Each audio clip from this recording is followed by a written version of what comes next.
Good morning, everyone. It's 10 o'clock in the UK, but good afternoon or good evening wherever you are in the world. And welcome to the Forces in Mind Trust Research Centre Conference. I am Mike Almond, the Professor of Veterans and Family Studies at the Forces in Mind Trust Research Centre. Wherever you are most welcome. Under normal circumstances, we would be meeting in person in London. Times, however, are not normal. So turning adversity into opportunity, it means that instead of just 150 people being present in Church House in London, we have over 500 people registered to attend the conference over the next 2 mornings. Our theme for the conference is the transition of service people and families. Families, because however you define them, the family is integral to the process of transition. However, in addition to our theme, 3 words will permeate the conference: independent, credible, and accessible. Independent because FiMT and the Research Centre don't themselves produce research. We are research enablers through funding, reviewing, and curating. Credible because everything you see here over the next 2 days and held on the Veterans and Families Research Hub is evidence-based. Accessible because it is prepared for our community of practice, from those responsible for policy to those supporting veterans and families in local government, charities, or other similar organisations. And of course, accessible for veterans and families themselves. Before I introduce our first speaker of the morning, a few housekeeping items. Our first session will run until 11:30, when we will have a 15-minute break. The second session will run from 11:45 until 1 p.m. The sessions are being recorded and will be available on the hub early next week, we hope. Delegates will know that their cameras and microphones are turned off, but the chat and question and answer functions are available for polite communication. If you or we lose connectivity, simply rejoin on the same link in a couple of minutes. My first introduction of the morning is for Air Vice Marshal Ray Locke. He is not a guest. Being Chief Executive of the Forces in Mind Trust, he is part of our team.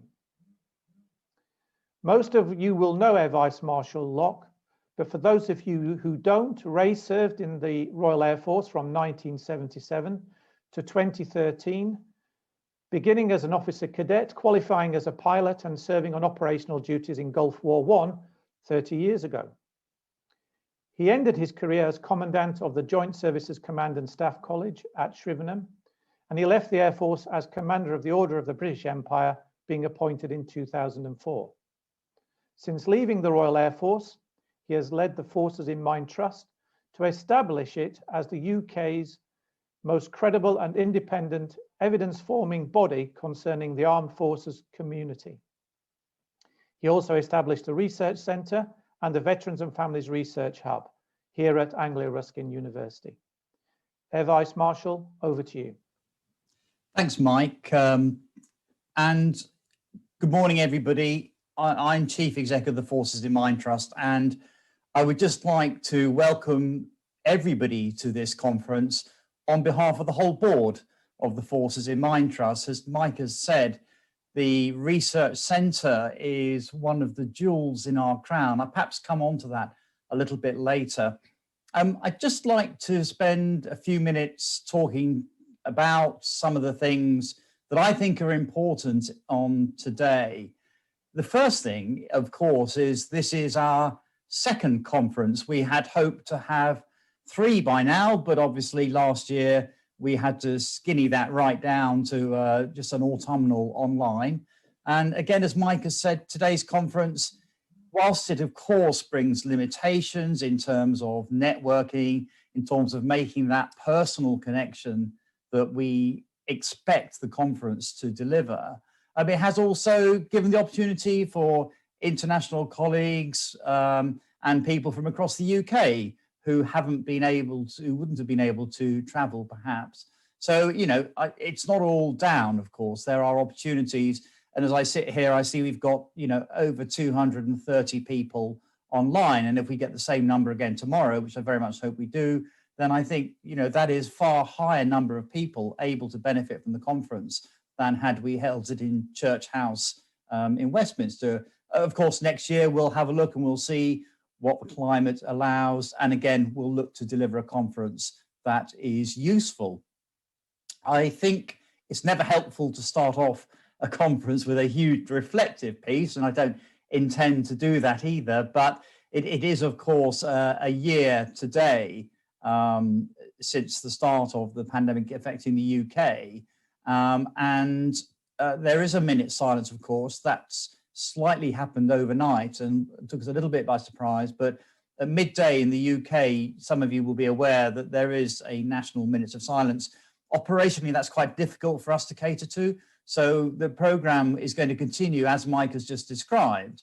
But of course, if you do wish to take a minute's reflection, to reflect upon colleagues, friends, families who have been affected, may even have been lost to COVID, then please do so.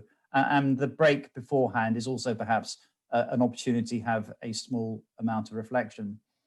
And when I look back at the plan for this conference a year ago, we were going to conclude it with a trip across the road to go and see the launch of a report funded by SAFA into the Covenant, which had been written by Professor John. Now, obviously that didn't happen, and the report itself, I think, is still work in progress. But an awful lot has changed since we actually had our first conference 2 years ago. When I look back at the formation of the Office of Veterans Affairs, the publication of the UK strategy for our veterans, and even only yesterday, you know, if you look at the Defence Review, there is a separate section on veterans. Now, I have to say, in my service, which Mike has very politely described, you know, this is almost without precedent. So I think what it has shown is there is a willingness amongst the policy makers, and I include politicians and officials in that, to engage in improving the lot of the armed forces community.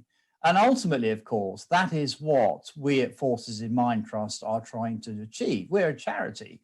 You know, we're trying to help a particular population, and our population is the armed forces community, which in the UK numbers around about 6 million people. And that's why I think it's important that in that 6 million, the majority of them are not serving or former serving. The majority of them actually are families, partners, dependent children. That's why I'm absolutely delighted we've managed to bring this theme of sort of the holistic approach to the armed forces community to the conference, which will run throughout the next couple of days. And I would like to pay a particular vote of thanks to the families federations, all three of whom I have to say at Forces in Mind Trust, we have had extremely productive relationships with throughout our eight and a half year lives. And delighted that you've made the efforts to contribute to the conference today. So I would like to thank you for that. And in fact, I'd like to thank all the speakers who've given up their time to prepare, for the chairs who have kindly agreed to step in and chair some of these online conferences. You know, it's not easy. It's not easy. And if you haven't had to sit where our chairs are sitting, trying to balance chats and all the other things that go on when you're trying to run online conferences, it's not easy. So I am grateful to them for all the effort they put in. And I should also, of course, thank our own team at the Research Centre, who, again, have worked industriously to put on what I hope you will all agree is, as Mike has described it, you know, it's a credible, independent, useful conference for yourselves. And I should also like to just pay a tribute to the researchers. Many of you are delegates today, but this hasn't been an easy year for you. I mean, we know from our experience of Forces in Mind Trust and working and speaking to our grant holders that the effect of lockdown has been quite severe on many of your research projects. And it's very easy for Forces in Mind Trust to say, oh yeah, you can have another 6 months. Well, another 6 months doesn't pay the salary. And I hope that many of you will come from organisations, academia and others who are sympathetic to your cause. And I hope that you who are working with Forces in Mind Trust agree that we've also been sympathetic and productive. So I do think that this is a great opportunity for the community to come together today. Sometimes when I sit at the chair of the COBSIO, the Confederation of Service Charities, at the head of its research cluster, I sort of wonder whether we really are a community, but actually we are. And we get together at things like conferences and online. And I think it's an excellent opportunity to share some of the pain, frankly, as well as some of the successes. But we are going to celebrate success today. And what I hope most of all is that actually every one of you by lunchtime tomorrow agrees that this has been time well spent. And we're going to showcase tomorrow in the final session 3 of the projects and the people associated with it that Forces in Mind Trust and the Research Centre are particularly proud of the achievements over the last year. And I won't steal the thunder, but because it is for tomorrow. But I'll work with the Director of Social Change, has, without any question, has steered government to do, if not completely the right thing, then partially the right thing to the armed forces charity sector. And we're very grateful to them for that, of course. It's not going to stop us asking for more assistance, but it's that evidence, that independent, credible evidence that fundamentally underpins all of the Director of Social Change's work that has allowed us to make that case for additional state support.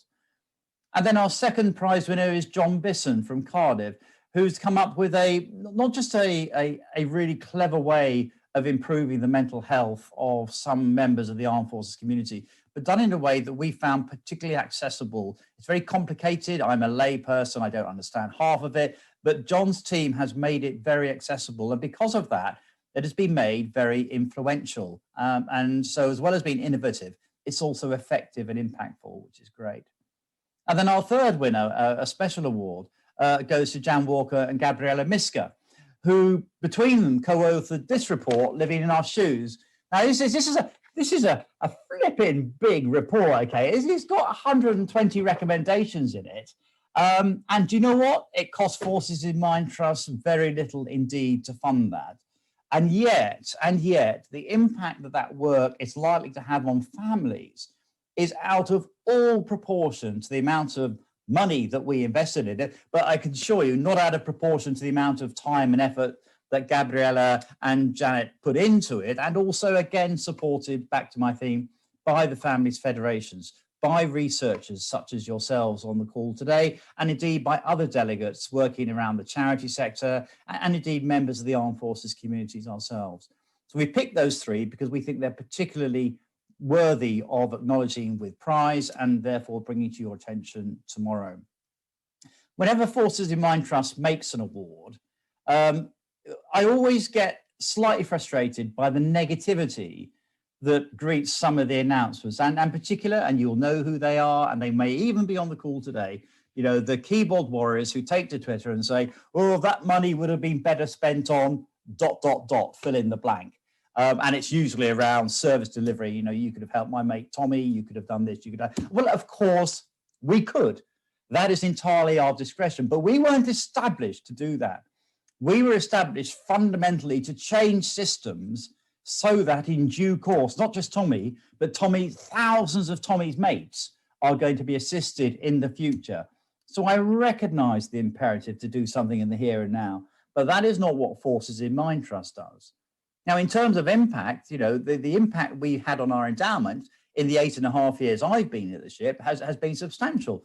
We were given £35 million by the National Lottery. We've managed to invest about £25 million of that in impactful work to support the armed forces community. It happens, thanks to the smiling gods of capitalism, that we've still got nearly £23 million left uncommitted funds to take us through our second decade of life. Now, I have no regrets. I've had a great time, but I will be standing down in June and I'll be handing over to Mike Ellicott, who is a much cleverer, younger, and indeed taller version of me, and he will guide and lead Forces in Mind Trust through its second decade. Mike is on the delegate list at the moment, and I'm sure those of you familiar with Zoom can quickly DM him a welcome. And half of you, no doubt, will say, Mike, let's meet up because I want your money. I mean, you won't put it quite like that, but we recognise this is what research community sometimes is about. And that's what our money's for. It's to make a big difference. One of the big differences I do think we've made is through the establishment of the Research Centre. And I pay tribute to Tony Stables, who's also on the call today, who was our founding chair, who got us to position so that our current chair, Hans Pong, and I could sign the deal with Anglia Ruskin to set up this Forces in Mind Trust Research Centre, the heart of which is the Veterans and Families Research Hub. And Mike's given a shout out for that. And if you haven't seen it, you absolutely must get onto it. So just before I conclude, I'm just going to turn the tables for a sec. And Mike, I'm going to ask you, completely unscripted and unprepared, so put your coffee down. Where do you think the Research Centre actually adds value? I think the most important things are the three words I've already used. It's independent, credible, and accessible. What most people don't realise is the background activity that the Research Centre performs, assisting organisations either in local government or charities who have got good ideas but are perhaps research naive. And we help advise them on how to adjust their methodology, or indeed write a grant application to get the funding in order to provide the money to do the work that they wish to do. Equally, we provide a reviewing service for people who are writing the reports, either for FiMT or other organisations, to make sure that those reports are accessible for the people who want to apply them. Either, again, that's local government or charities or other bodies, so that they can access them easily and understand them. And of course, make sure that they're available and are understood by the veterans and families themselves. Okay, well, thanks, Mike. And again, on behalf of Forces in Mind Trust, any delegate who wants to access the Research Centre, you've got Mike in front of you, you've got Alex and a great team as well, Graham, Caroline, and Christy as well. So there are a lot of people over there are here to help. But in terms of the next couple of days, Mike, if we were to, so if I were to ask you, what does success look like at the end of the conference, what would you say that would be? I think the clinical scientists, and we perhaps understand that more this year than we did last year, have a phrase called bench to bedside. And in terms of the vaccine, that's what goes on in the lab. It's what the clinicians do in the hospitals, and it's what the patients or the public understand comes from the bench and the bedside to benefit them. And I think the conjunction of viewpoints is a mark of any conference. Who does it attract? And I hope online we've got people who are the researchers, the beneficiaries of the research, and the practitioners who deliver the care and support veterans and families themselves. And it's the questions you ask on the train home or on the plane home, or in this case, when you walk across the room having turned off the Zoom camera. It's the questions that have, well, I understand that now, that question is closed, or equally importantly, that's opened up a few more questions. How can we answer those questions? And for the practitioners, how can we apply the knowledge that we've taken away from that conference? So it's the ride on the trolley bus home thoughts that I think really tell you that that's been a good conference. Great, thanks, Mike. It's a lovely picture. There's sort of the Zoom equivalent of the ride of the trolley bus home. I love it. So, hey, listen, let me hand back to you in a sec. But before I go, you spoke about opening up questions. So look, this is lifting our sights. We published this earlier this year. This is just an initial perspective on a piece of futures work. We're going to be publishing the report around about the 20th of April. It is going to be essential reading for anybody who is interested in the armed forces community and in forward looking over the next decade or so. And I really hope that every single one of you who is on the conference today and tomorrow are part of that, that you feel you're part of the armed forces community. You want to support the armed forces community and you want to look ahead over the next decade, because that's where Forces in Mind Trust is going. And I've been very pleased to be a part of that journey. And I look forward to Mike taking it forward again in the near future. Right, so Mike, let me hand back to you to kick off with the proper experts. Thank you very much, Ray, and thank you for introducing the conference. And if I may, on behalf of the Research Centre, publicly thank you for the support you've given to FiMT over the past 8 years. You've undoubtedly been a beacon or an icon for the academic and the charity organisations working with the service and the veterans sector over the past decade. Your wisdom has been greatly valued, and we wish you well in your next chapter and look forward to working with your successor. Thank you very much indeed. Okay, thanks. We now move to our first formal session, looking at education and training. This session is chaired by Professor Vince Connelly. Before I introduce Professor Connelly, I would like to remind you that the Q&A function is now available. Your questions will only be seen by our moderators and will be collated and provided to our chairs during the session. Now, Professor Connelly is the Professor of Psychology at Oxford Brookes University. He is also a Colonel in the Army Reserve. He has conducted work on transition, publishing an important, useful, and well-recognized pamphlet on the emotional pathway for service leavers. He is a member of the Army Reserve strategy team, writing guidance at the moment on family welfare during COVID-19 support operations. I am sure that no one is better to lead this session on education than Vince. Over to you. Thank you, Mike. It's my great pleasure to be chairing this session, and I'm very much looking forward to it. Thank you. So this session will give a flavour of the existing support available to Armed Forces personnel and their families in the arena of education and training. It'll also give us a taste of the lived experience of education and training from our 4 well-qualified speakers. Now, there is a widespread assumption in society that the UK Armed Forces do not adequately prepare service personnel for a transition to service life, that service personnel are not necessarily well educated, and that the families and children of service personnel pay a price for being part of the service community. Now, this assumption is not new. I came across a reference to a letter in the Edinburgh Review from 1881 stating, "The nation treats its soldiers like oranges. Having sucked them dry, it throws them aside." Now, while we hope this is no longer the case, the UK Armed Forces, which for the majority of the time over the past few centuries have depended on volunteers to fill the ranks, have recognised this mixed and somewhat negative reputation in society. And in fact, the Armed Forces have been a provider of education and education qualifications from before the 19th century, alongside a schooling provision for the children of Armed Forces personnel, which has been in place for just as long. However, the compulsion of destitution was often a reason to join the Armed Forces up until the late 20th century, and meant that on leaving the Armed Forces, they were a high risk of sinking back into that destitution without a help up from the service in terms of education and employment, and that's often been the case. Now, while that compulsion of destitution is certainly not the same today, it is recognised the Army in particular continue to recruit proportionally more from individuals who've not necessarily had positive outcomes from our national education system, or who come from quite disadvantaged parts of society. Therefore, it's right we continue to examine critically the education provision for those in service, especially as the importance of formal education qualification has grown substantially in recent years with all or most employers. Now, Armed Forces families have also been thought to pay a price for following the flag. For example, the education of children of service families has been thought to be negatively impacted by the need to move with postings on many occasions. But with the shrinking Armed Forces workforce, less service families living on the patch, the closure of dedicated service schools, there's been a more recent worry that particular needs of service children education are not being met.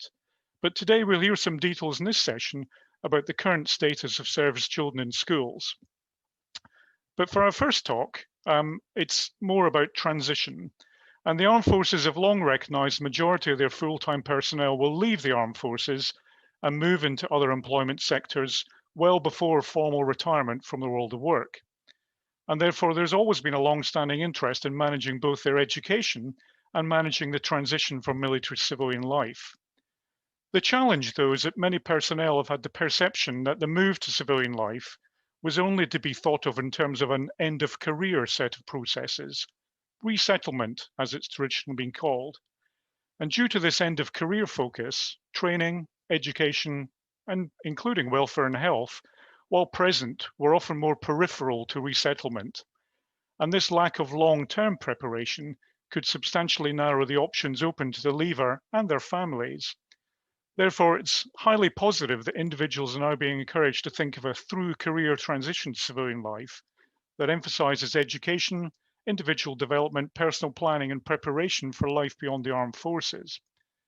However, it's also right we may ask how effective this new, more integrated approach actually is. And our first speaker is very well placed to inform us about this.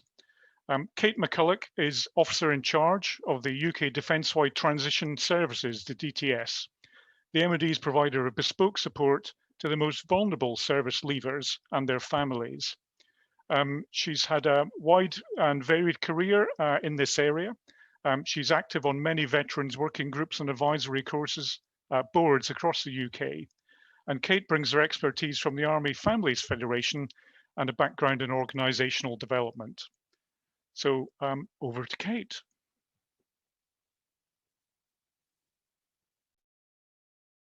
My name is Kate McCullough and I am the Officer in Charge of the MOD's Defence Transition Services. I'm going to talk to you a little bit about the broader policy that DTS works to and how this seeks to affect the military's approach to education and training in the broadest sense. I'll also share some insights from the DTS client base into education and training of service personnel. DTS is one of 3 deliverables prescribed in the MOD's Holistic Transition Policy, which was published in autumn 2019. The intent of the policy, JSP 100 as it's known internally, is to improve the standing of transition across the 3 single services and defence more widely to ensure that we are collectively providing transition support to our people and proactively identifying the potentially most vulnerable service leavers and their families as they prepare to leave the military. I should say at this point that I don't own JSP 100, I deliver one part of it. So the policy recognises 3 key facets of transition that, thanks to the research and work in this space over the last few years in particular, are now well established and broadly accepted. The first of these is that transition goes beyond the individual service person. Family members are affected by transition too, either because they are the key source of support for a service leaver in transition, and the success of that service leaver's transition can be hugely affected by this support network. And or because, to a greater or lesser extent, family members transition too. This can be in a number of tangible, practical ways, but also in a whole host of social and psychological ways as well.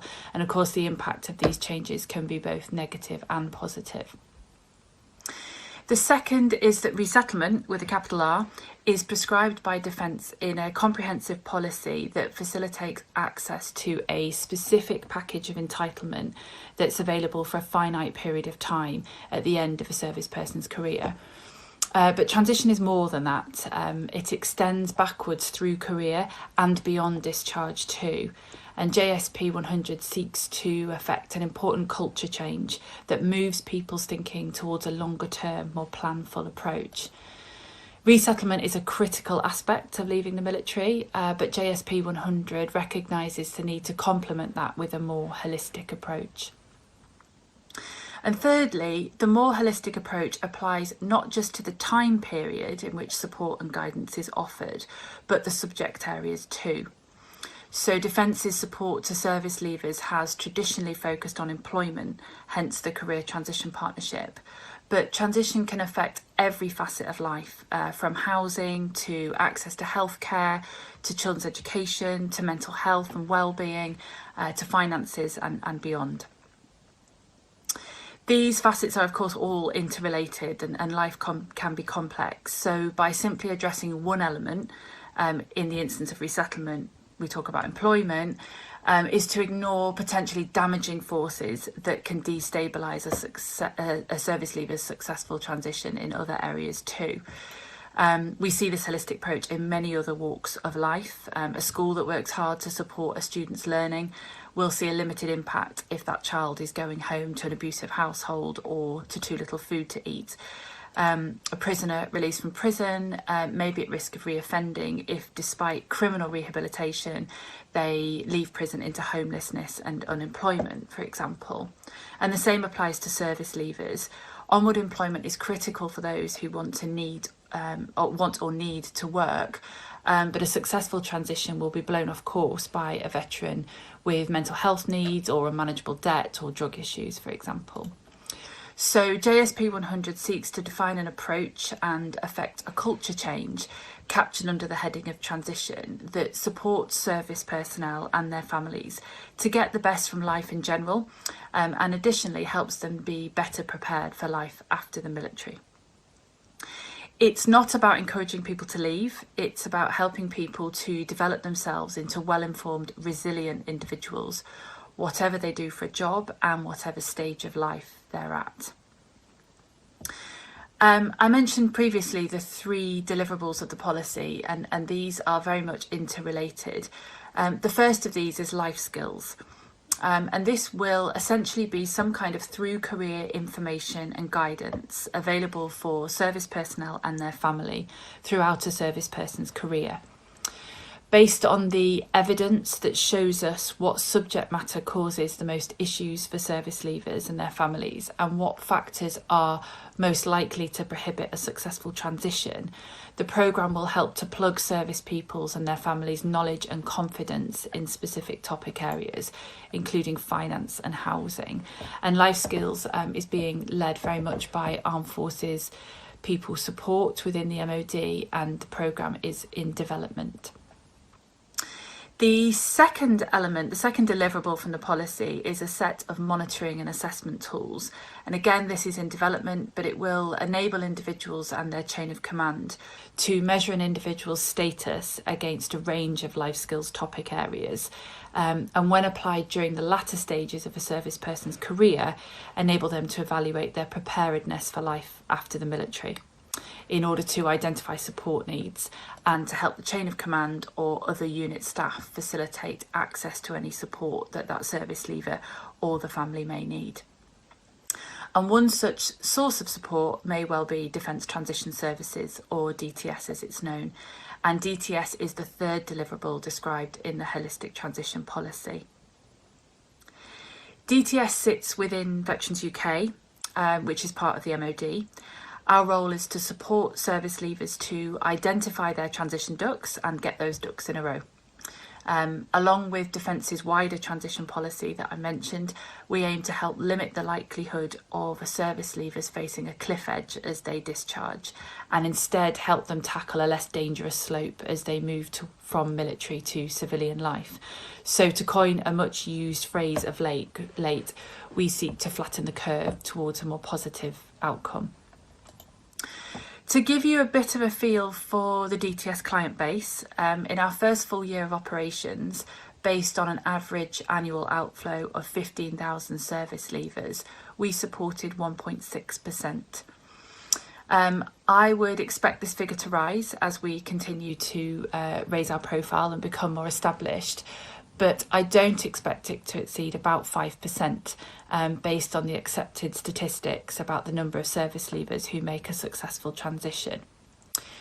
In total, in the 15 months or so since DTS was established, we've supported over 375 clients, many of whom remain active cases in line with the policy, which enables us to support them for up to 2 years post-discharge. Of the clients we have supported since DTS was stood up, nearly 60% presented with education and training as one of their key concerns. This topic covers a range of issues, including entitlement to defence-provided resettlement and access to the Career Transition Partnership. About 1/4 of DTS clients to date have been discharged on the back of failing a compulsory drugs test. And inherent in this kind of discharge is a short notice period, sometimes as little as 48 hours before the service person leaves the military. This can, of course, intensify the support needs of the individual and their family where applicable. It can also make the service person's access to defence-provided education and training through resettlement harder for a number of reasons.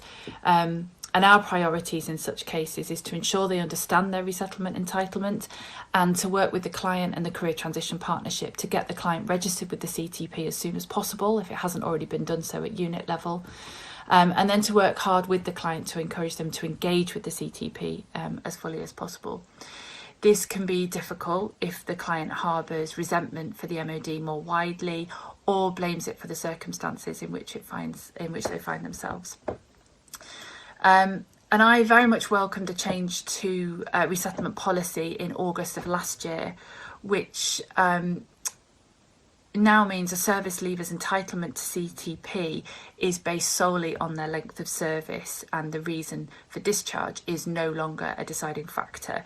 And you can see that in the event of a drugs test failure, as I previously described, that can make a really big difference.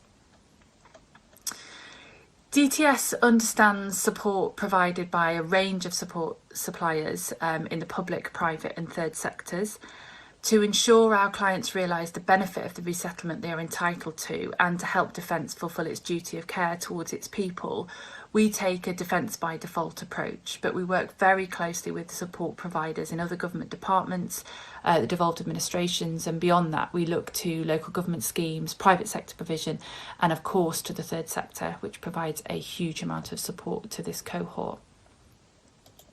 I can't pretend we are experts in all 78 education and training support charities that the DSC identified in their 2017 study, but we have a good grasp of what's out there, and most importantly, we work with our clients to understand what's best for them so that we can facilitate a more tailored suite of support. So I'm going to move on to some of my observations drawn from the DTS client base. Firstly, there continues to be a misunderstanding amongst service personnel and key staff within units about CTP provision. This relates particularly to who is entitled to what and when. I talked earlier about the most recent change in policy that has removed reason for discharge as a criterion, and this will go some way in addressing these misunderstandings. But as ever with changes to policy, it can take a while for the message to get through and start to take effect. The other misconception relating to CTP is that this is solely about employment. In other words, CTP exists to find service leavers a job. And of course, this isn't the case, and the CTP offer is far more comprehensive. We work with our clients to help them understand that it's as much about employability, so skills, training and confidence, as it is about securing their next role. And without this approach, it would be geared towards a quick fix rather than a more sustainable solution. At DTS, we need to build our knowledge of and networks with regional and local programmes in the education and training area. The challenge here when working with service leavers, even before they've discharged, is gaining clarity on where they want to resettle once they've left.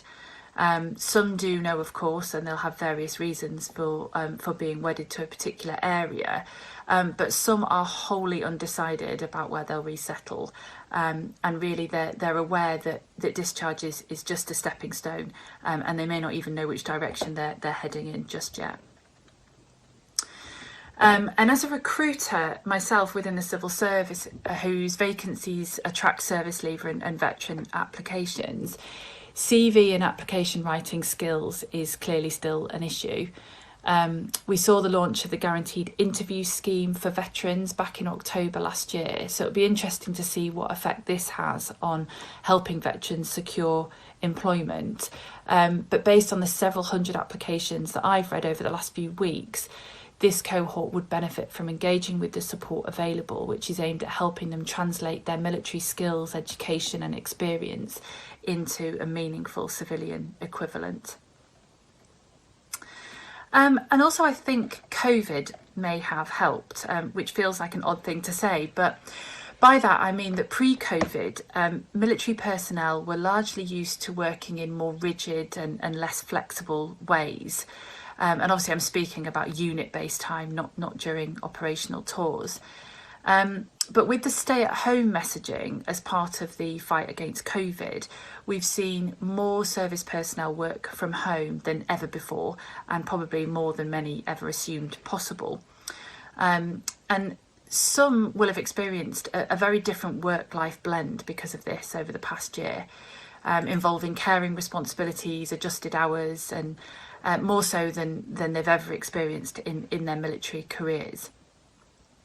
And of course, partners and children of service personnel will have been impacted by this too. I know from my own network of examples from either end of the spectrum that this is the case. One where a service person has barely had a day off since March last year, thanks to the tempo of current operations, and one for whom working from home fell in line with the birth of their first child. And that's enabled him to spend more time at home with his family than he ever thought was going to be possible as a member of the armed forces. And both of these people have been significantly impacted by their recent experiences and have made decisions about their future employment on the back of it. And I think these newly emerged features of working life for those people could be helpful in supporting an evolution of mindset and of expectations around employment. And of course, this has a knock-on effect to training and to education and skills as well. And of course, the rhetoric around transition has changed immeasurably in the last few years. One such shift has been how we consider that service leavers are returning to civilian life in a way that we didn't so readily acknowledge that they'd come from civilian life in the first place. And where we tend to recruit younger people with less or no career history, so with less experiential capital to fall back on, this is particularly pertinent. And of course, amongst the early service leavers, younger early service leavers in particular, this can remain an issue. But how they acquire skills and education throughout their military careers and articulate what they've got as relevant transferable skills is critical, as well as planning for their ongoing education and training needs for subsequent careers. So to finish, it's my view, based on my experience of leading DTS for the last 15 months or so, that attitudes to through career education and training are changing. Each of the single services could provide shining examples of where this is done really well, and JSP 100 seeks to coordinate this where appropriate. And as with all culture change, affecting attitudes and behaviours takes time. But I really do hope that work will continue in this space and that we, even as DTS, will continue to learn more about the needs and the preferences of those we serve, so that we continue to help limit the need for cure by providing swift, effective prevention and, of course, crisis resolution. Thank you for your time.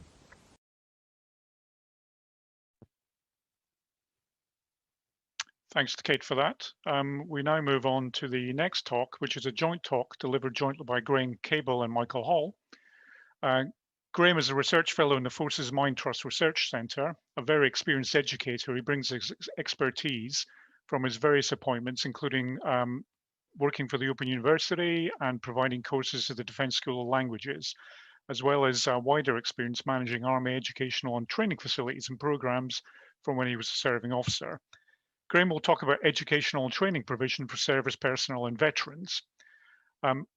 After that, Michael Hall, who is a senior lecturer in education studies and a researcher with the Service Children's Progression Alliance at the University of Winchester, will talk about supporting service children in schools. His research interests focus on equity and access in education, graduate employability, and the educational progression of children from armed forces families. Over to Graham and Michael. Thank you. Hi, I'm Graham Cable, and you join me here in Whitstable, where I find myself in lockdown, much like you, wherever you are in your own lockdowns, no doubt. Where I'm not here, I might be in our campus in Chelmsford, over my left shoulder there, or perhaps better still, talking to you live in London, up the river, over my right shoulder. But I'm not. I'm here in Whitstable. It's getting a bit cold, so let's pop into the studio. We'll go through a few slides, and we'll meet back out here for another breath of fresh air afterwards. See you there. Now, as a former Army Educational and Training Services branch officer, I've been selected out of a cast of one here in the Research Centre to offer you this brief overview of educational and training provision for serving personnel and veterans. Now, this snapshot of information is drawn from our research summary, which is available at the web address shown here, and is soon to be updated and re-released in the next few weeks, so please do visit the above address. Now, in terms of the provision of education, training support to serving personnel particularly, it should be borne in mind that the overarching purpose of military training is to prepare all personnel for their military duties, of course, which can include their specialist roles and can range from weapons handling and tactics to a vast array of sometimes very complex specialisms. Additionally, service in the UK Armed Forces is, of course, voluntary. Therefore, Defence must provide an offering including mandatory and elective, that is personally chosen, training and educational opportunities during and crucially beyond service. Now, why is this important? Because it needs to attract, retain and appropriately resettle military personnel. And the armed forces' ability to perform the role required of them is, of course, fundamental to our nation's and allies' interests. And this is dependent on a reputation not just for effective operational ability, but also for looking after people both during and after service. Looking at mandatory training first then, all three services have undertaken great efforts recently to ensure that much of, if not most of that training is mapped to equivalent civilian qualifications and memberships of professional bodies, albeit that additional work in personal time and sometimes personal funding is required to close any gaps between that training and the necessary accreditation requirements in the civilian sphere. Now, these qualifications can range from functional skills in maths and communications, for example, through apprenticeships during phase 2 training or the training that takes place after initial basic military training, but can include higher education qualifications and memberships of professional bodies, as already mentioned, examples being the Chartered Institute of Linguists or the Chartered Management Institute, as in my case. But of course, there are many more. Now, to help and encourage service personnel to achieve these personally chosen or elective training and educational qualifications that are also available. Now, the difference being, in my definition, between training and education is that training is focused on specific functional roles and education relates more to wider professional or personal interests and knowledge acquisition. Now, to encourage that, as mentioned, two key financial incentives apply, as shown in the slide. Firstly, standard learning credits, which provide up to £175 a year, or up to 80% of course fees if that's lower, for qualifying learning purposes, which can include, I discovered recently, the acquisition of software for specific learning difficulties such as dyslexia. Now, there are qualifying criteria that apply in terms of which courses would be admissible, as is the same with any of the programs mentioned here, but the scope is pretty broad. It certainly was in my time and still appears to be the case, so that can be a useful incentive, although not a great deal of money, still a useful annual additional benefit to service personnel. Now, beyond that, the Enhanced Learning Credit Scheme provides funding of up to £6,000 or £3,000. The lower tier is £3,000 for those who have served less than 8 years. And this is usually spread over 3 years, so £2,000 over 3 years or £1,000 over 3 years if you're in the lower tier. This does come with the need to make a 20% personal contribution,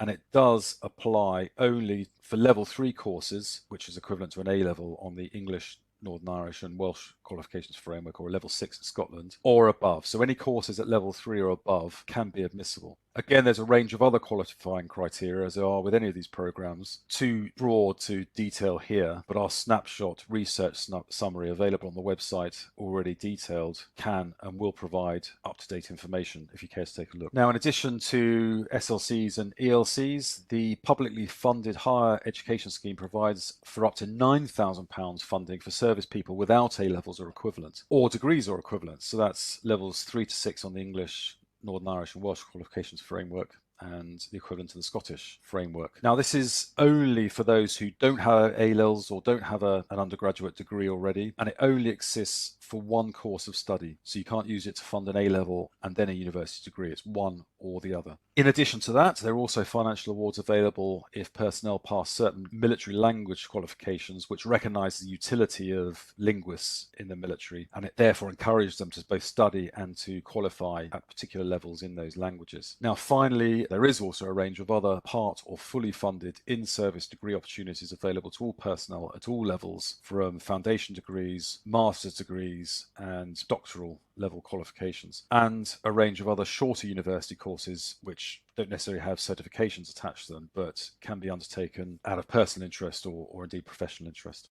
Now, looking at support for veterans in terms of training and education funding, this relates to the extension of enhanced learning credits to veterans and also the publicly funded higher education scheme too. Looking at enhanced learning credits then, that this can be claimed by veterans currently for up to 5 years after leaving the regular armed forces, except for those in receipt of certain levels of compensation payment for whom the qualifying period is 10 years after leaving the armed forces. Now, this 5-year limit is, once again, I understand, going to be extended for 10 years. So this is quite an opportunity for veterans to claim up to £6,000, as I did when I did my doctorate, to part fund higher education or level 3 and beyond qualification opportunities. In addition to that, the publicly funded higher education grants that were alluded to before could also be claimed by veterans for A-levels or university undergraduate degrees for up to 10 years after leaving the armed forces, as long as any course that it funds finishes within that 10-year period. And in addition to that, as many of you will be aware, there is a range of courses available via charities, private organisations and public institutions such as further education colleges and higher education institutes, which includes universities, of course, for both service leavers and veterans. Hi, welcome back outside. So that was a very brief run through of education and training provision, incentive and benefits for armed forces serving personnel and veterans. I'll leave you with one other observation drawn from research. Historically, this research indicates that the take-up of some of these incentives is low at around 25% for ELCs, for enhanced learning credits, and just over 8% for SLCs, for standard learning credits. And this can be to do with lack of awareness, time, inclination, and other constraints. I should point out that we're about to update these figures, so please do have a look at our latest research summary snapshots, which can be viewed at the address appearing on the screen now. But many thanks for watching thus far. It's now over to Dr. Michael Hall in Winchester, and I'll see you a bit later for the Q&A. See you then.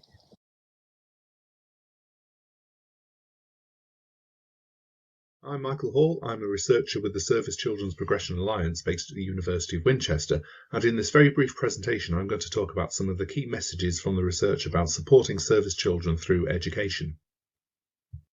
The Service Children's Progression Alliance is a partnership of organisations that is focused on improving outcomes for children from military families, and by that we mean children of current personnel and of veterans. It's hosted by the University of Winchester and supported by the Ministry of Defence, and our role is to support practitioners in supporting the progression of children through education. And our focus is on thriving adult lives and careers. It's about helping practitioners to help children find their routes through education into worthwhile and thriving lives. The first thing I'd say about service children is that they're to be found in practically every part of the United Kingdom. We know, for example, from the service pupil premium data in England that there are around 76,000 children eligible for the service pupil premium. Now, they are children of currently serving personnel or those who have served in the past 6 years.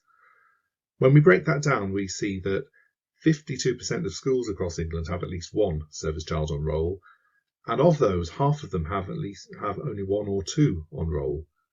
But then, nearly 80% of secondary schools in England will have at least one service child on roll. So, no matter where you are in the country, you are likely to encounter service children in a particular setting. Now, of course, this data doesn't include those in further education or independent schools, and it doesn't include those whose parental service was more than 6 years ago. So the actual figure for the number of service children in the UK is likely to be higher than that. We do know also that 7 local authorities in England have service children in at least 90% of primary and secondary schools. So there are some local authorities that are going to have very large concentrations of service children, typically around areas of service presence. And there are 2 local authorities in England that reported no SPP recipients in 2018. That was the City of London and the Isles of Scilly, very low general populations anyway. However, that doesn't mean there are no service children living there. Now, when we engage with the experiences of service children, we start to think about potentials for tension between their identity as service children and the agency that they can exercise over their own educational and life development. Service children recognise that there's a diversity in school practice, but one thing we did pick up is they don't necessarily expect schools to help them to cope with every impact of mobility. So you get this kind of sense of stoicism or inevitability that emerges from being immersed in service life. That said, schools with a close association to military bases and large numbers of service children tend to be better equipped to support the emotional needs of service children. They've got more of the history and the experience. That said, service children do recognise their own positive mindsets and the need to develop those qualities as a survival mechanism and a kind of way of managing the challenges and the tensions that relate specifically to service life. And the regularity of service life can offer that kind of protection against uncertainty through their educational transition. So you take a very sort of asset-based view in terms of the qualities that service children bring to their education from their identity and their experiences in service families. However, you do tend to see a removal of choices and agency that could risk a disengagement with education. So education becomes synonymous with the act of going to school. Through our research into the practices and cultures of school organisation in supporting service children, we've drawn out a number of principles that can help schools to reflect on their practices and their policy making to support service children. There's some key points that come out of that. Firstly, there's the importance of promoting a cultural awareness of the life of a service child at a strategic level. And this is a point that is repeated consistently in the UK and the international research. So it's about building that kind of understanding of service life at a strategic level to ensure that policy and practice actually reflects and engages with that. And it's about creating the capacity to respond to the practical realities of service life. For example, when families transition outside of the normal patterns of educational transition.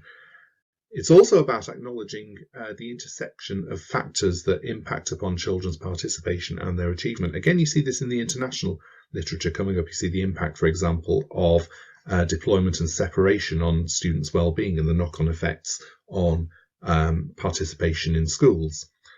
So it's about understanding the dynamics that come out of service life and how that then impinges on children's engagement with education. And this highlights the importance of responsive support that is underpinned by staff having those opportunities to understand the realities of service life. So it's about taking this kind of holistic view of our practices and our policy making at school level to ensure that we're drawing children's voices into that decision making. So the relation between service life and children's education, though, remains under-researched both in the UK and internationally. In the UK, the focus has tended to be on the impact of mobility and curricular disruption on children's participation in education. In the US, we've also seen fruitful lines of inquiry in family functioning and children's well-being, but we've seen comparatively little on academic impacts for service children. We also know comparatively little about service children's experiences in further education. There's also potential, I think, for exploring further the impact of education on education of family reconnection, for example, as serving personnel return from deployment, and the impact on children's education of serving personnel transitioning out of the services. I think there's opportunities there to build the evidence base in those directions. The SCIP Alliance is going to obviously continue to develop the evidence base, and we're particularly looking at the further education experience at the moment, but there'll be more work to come, I'm sure. And I'd be very interested to hear from colleagues who'd be interested in exploring further lines of inquiry in relation to their fields. Obviously, that's just a very, very brief run through of some of the major themes emerging from the research into service children's education. I'd be very happy to continue the conversation. There's my email address on the screen there. Please also do come along to skipalliance.org to find out more about the Alliance and the work that we're doing.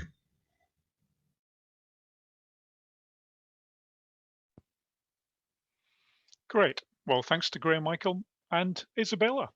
Now, our next final speaker, Louise Briggs, has worked for the RAF Families Federation since 2016 and has a wide background in higher education administration and management.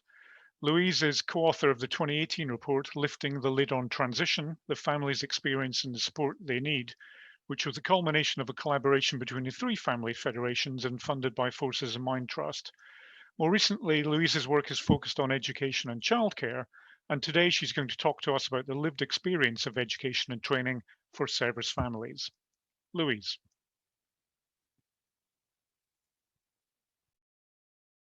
Families in the area of education and training. Hello, my name's Louise Briggs from the Royal Air Force Families Federation.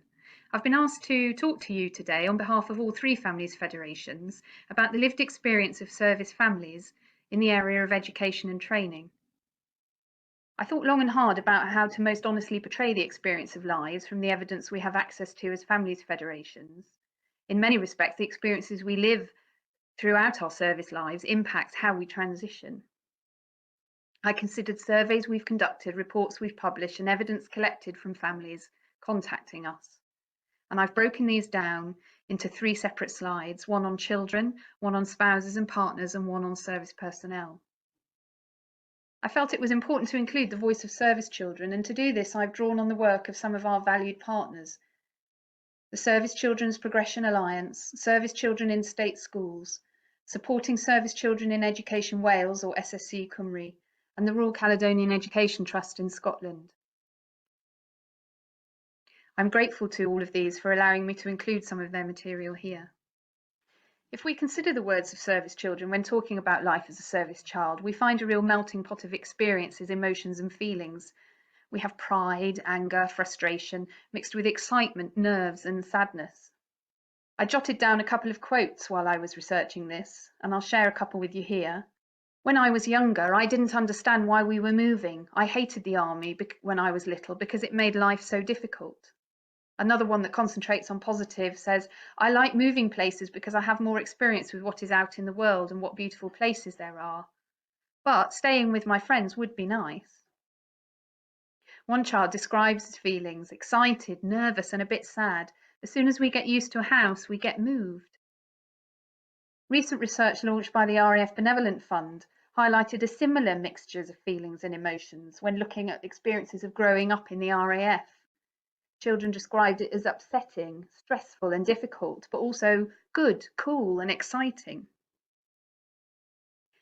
Every child's experience will be different and contain both positive and negatives. The Skip Alliance's theory of change outlines this perfectly. The diversity of children, the discontinuity of experience in their lives with the potential for development of strengths in independence, maturity and adaptability, but also potential for disadvantage. They may attain less well if they move a lot, they might be less likely to access higher education, and they can experience significant social and emotional disruption which affects their well-being. This diversity of experience is throughout their service lives and includes transition to civilian life. If we consider transition specifically, a report funded by the Forces in Mind Trust carried out by the 3 families federations, Lifting the Lid, the families' experiences and the help that they need, considered education and childcare, amongst other issues, as part of a family's transition experience.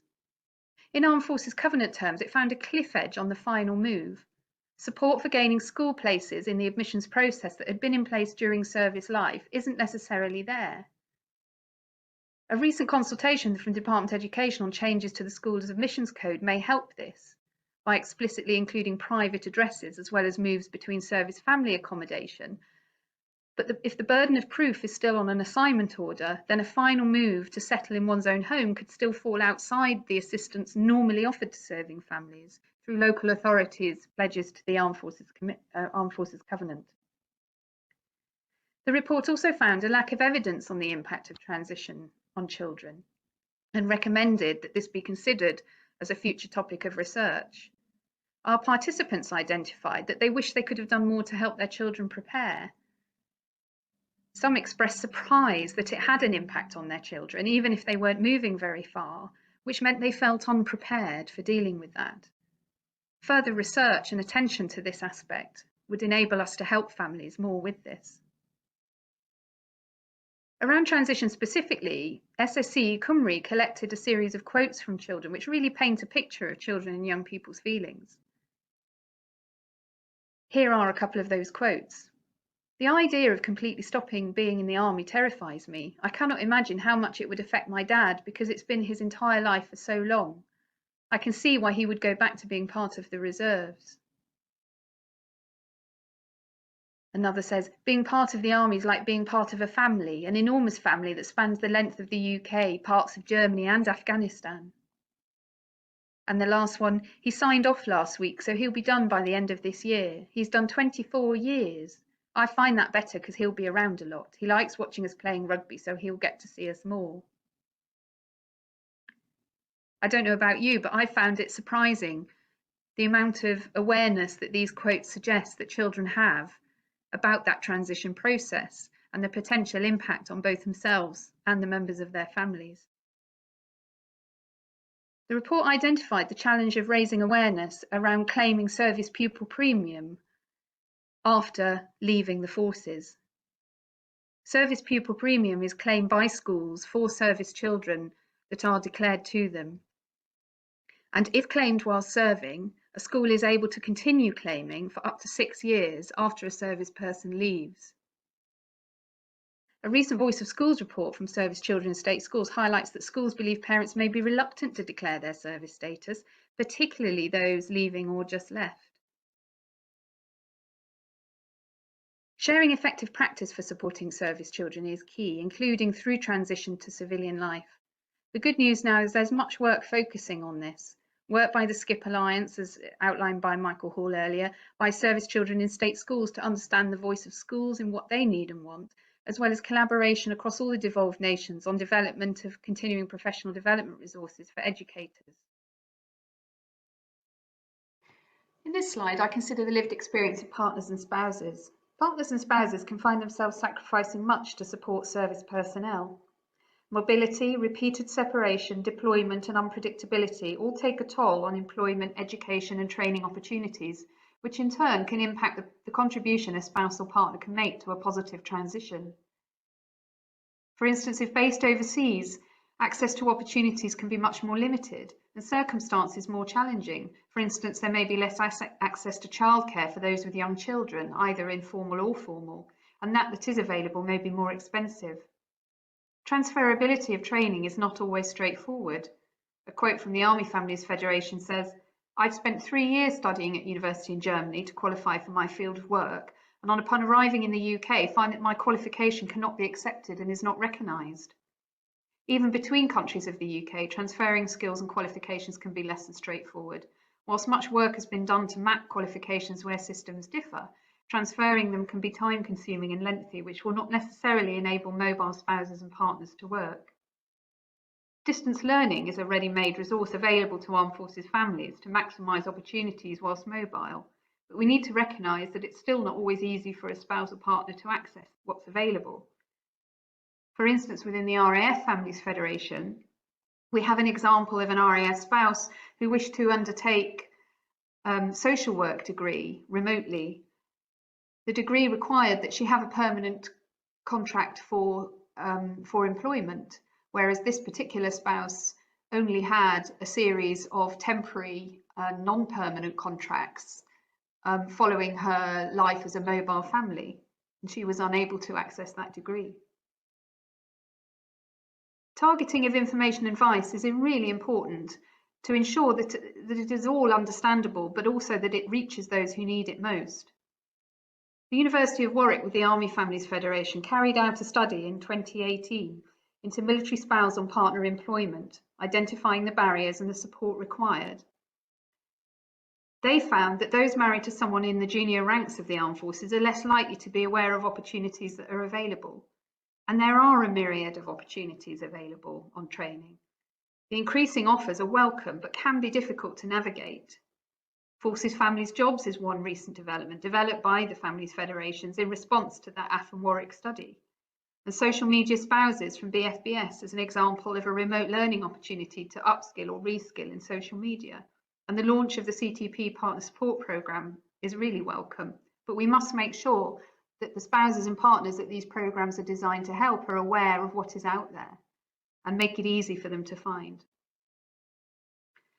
Not all spouses and partners are necessarily underqualified. 42% of respondents to the AFWORK study had attained a degree, higher degree, or professional qualification. Only 1% reported no qualifications. The evidence tells us that spouses' employment contributes to the success of transition. A recommendation in lifting the lid was for the transfer of a service person's entitlement to training credits to open up opportunities to spouses. The plan for after transition may be for the spouse or partner to be the main breadwinner in the family. And training opportunities could contribute, access to those training opportunities could contribute to a successful transition. The development of through career preparation for transition in JSP 100 is very welcome. It's important it includes spouses and partners to the fullest extent possible to offer an accurate picture of a family's readiness for transition and how to support them most appropriately. The final part of my presentation considers the lived experience of service personnel. Whilst I have less evidence from the Families Federations to share on service persons' experiences of transition, I can highlight some findings from the Lifting the Lid report. Whilst the service person's experience was not our primary focus, we did collect data from them through their participation in our family case study interviews and our survey. Some reported they were unable to make the most of their resettlement process. Pressure in their day jobs meant that they were not able to secure time off to make the most of all that was on offer. Others reported the difficulty of balancing leaving the service, job hunting, resettlement, and supporting the family. And in some cases, this impacted negatively on the family relationships. We felt very much in the report that more preparation of the emotional impact and what to expect would really help families cope with some of these extra stresses and strains. A greater role for the family in transition and greater inclusion in the processes would also perhaps relieve some of these stresses and strains from the serving person.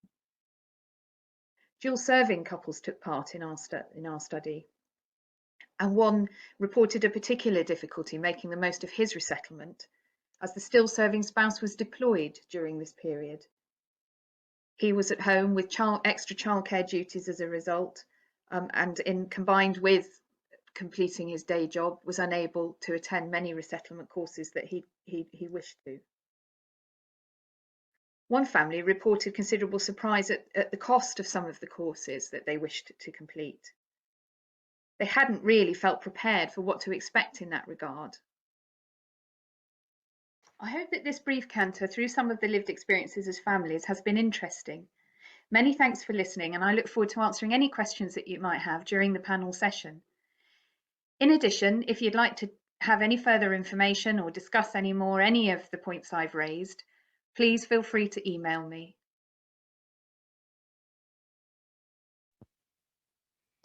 Great, many thanks, Louise. And that brings us to the end of our formal presentations.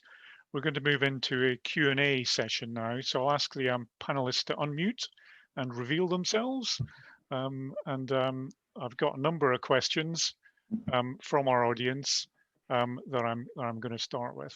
I suppose in terms of the order, I'll start with Kate first, if that's all right, in terms of the talks. And as chair, I'm going to ask my own question first, I'm afraid, one of the privileges. So Kate, fascinating talk. I did some research on the Army processes that referred vulnerable service leavers to Veterans UK back in 2016. And I found it very interesting. Your referral figures are very similar, 1.5% to which is what I found to those.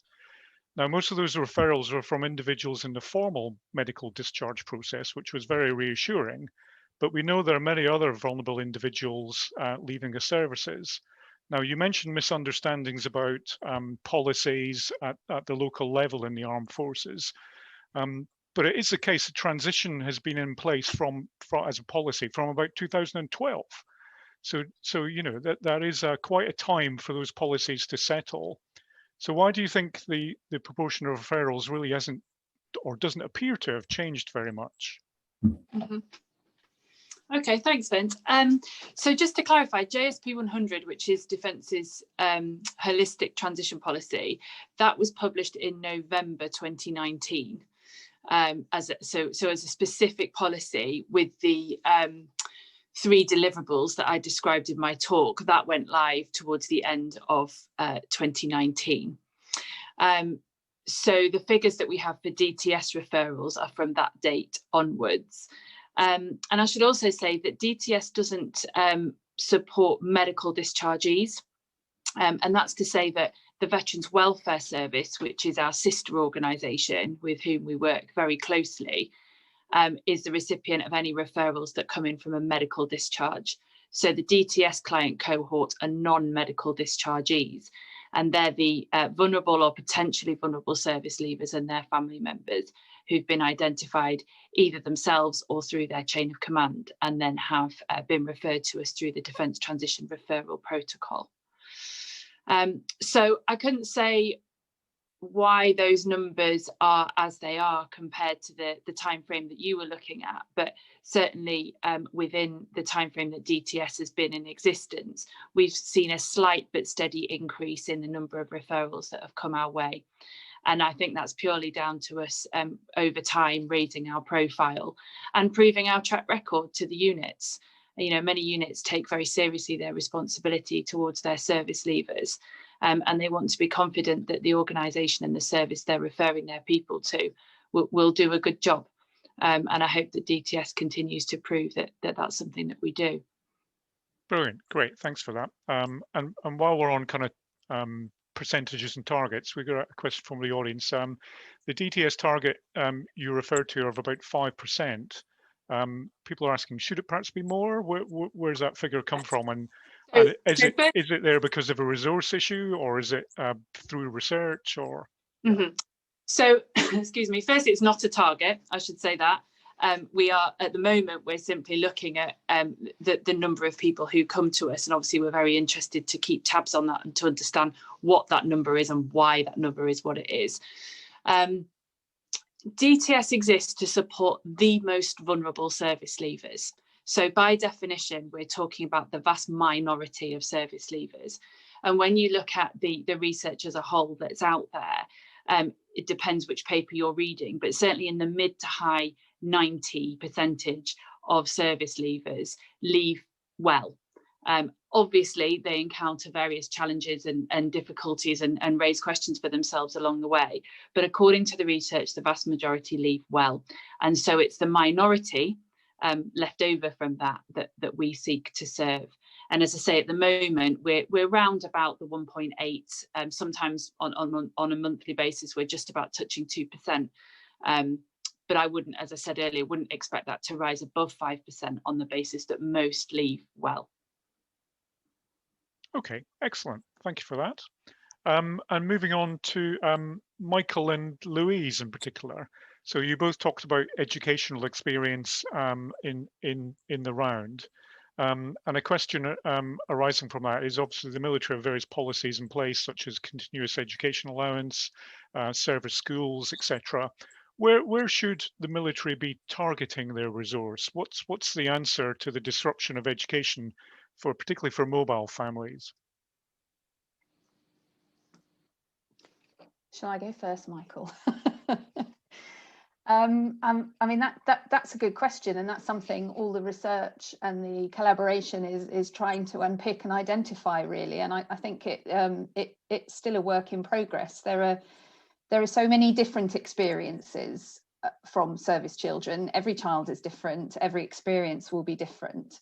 So it's challenging to, adopt a catch-all sort of panacea to that. I think the work that's going on to equip the people who look after these children in schools and nurseries and things like that is absolutely right. And collaboration across the UK in terms of continuing professional development. The work Skip Alliance are doing around the progression of children all the way through education is absolutely key to supporting those children with whatever strengths and whatever challenges that they might have. Yes, I'd agree with that, Louise. I think the parallel I draw is with other forms of student support and school improvement processes, and a big part of that is know your families and know your children. you're responsible for the children that you have now, and that's the message for schools, is to really engage with their circumstances. So what we can do to support collectively as a community, the armed forces, the charity, the MOD sector, all of us together, that I think that is the key thing, to work together to support those who support children. Excellent. In fact, Michael, you mentioned stoicism as a characteristic of service children. And I suppose for Michael and Louise again, to what extent do you think that may be a performance? You know, children's response to the expectation of stoicism might be part of the accepted wisdom about how service children should behave. I think it's a really good question. I should preface this by saying I'm entirely from a civilian background, so I have no lived experience of service life. So everything I talk about is through my interpretation of what service children have said to me, and what's come through the literature. So I don't think you can separate the values of the service life from your own life if you've been immersed in that culture. I think it's inevitable that is part of what you bring and the way you engage with life. I think in a sense it is, I've described it as a almost in some ways a survival mechanism in some cases, when you have sort of the challenges of transition and disruption in service life associated with that. It's also something that, you know, when you look at the attainment data for service children who are mobile versus non-service children who are equally highly mobile, you see that service children who are mobile tend to do better academically than non-service children who are highly mobile. So I think there's something in that which is drawing the strengths from the culture of service life. Louise, I don't know if you had a perspective on that from your view. I think it's why the work that we all do around helping schools and others to understand the context of service lives is so important. When you talk to service children, they'll often talk about if they have been very mobile, they'll find it difficult to establish friendships for a longer term. They used to quite quickly, you know, establishing quick friendships that last a short time. What they then struggle with is if they then settle and establish for a longer period of time, they find that odd, they find that difficult to establish those longer friendships. So although there's an initial stoicism or resilience, to use the R word, that is displayed by the children, you know, understanding that context, you know, if you're supporting that child is really important, because there may be more to it. Thank you. Okay. Question for Graham now, and perhaps also for Kate in terms of the wider context. How can the disengaged be encouraged or empowered to take up education, training opportunities in service or in transition? And I suppose for Kate, how can they be encouraged to get in contact with your organisation? Shall I go first, Vince? I think just as when I was serving, and as was recognised in Ashcroft's transition review in 2014, it's an issue of awareness. That isn't necessarily the fault of the MOD or education officers. You know, I think we all recognise that the service life is a very busy environment, a very busy career. But I still think there's room to improve that awareness effort, if you like. And one idea that I came up with was perhaps having education champions. I don't mean in the form of education officers as I was. You know, I think that's being done, but those who have perhaps benefited from the sorts of schemes that I talked about, the standard learning credits, and perhaps more importantly, the enhanced learning credits, and achieve something tangible, be they still serving or as veterans, to explain the benefits that they accrued by doing that, perhaps where it's taken them in terms of their own career or as, you know, while still serving or as veterans. And go back and speak to currently serving people or indeed veterans and explain that to them. I think that would be one example of how that awareness campaign could be improved. Okay, great, excellent. And Kate, any thoughts? I would certainly concur with both of Graham's points there. There's awareness is key, and we're turning our attention from an engagement point of view now of how we can reach service people and families directly in a more effective way, rather than relying on the chain of command and the kind of established communication channels. I think just as Graham described there as well, there's something around storytelling. You know, that's a very powerful human thing to do.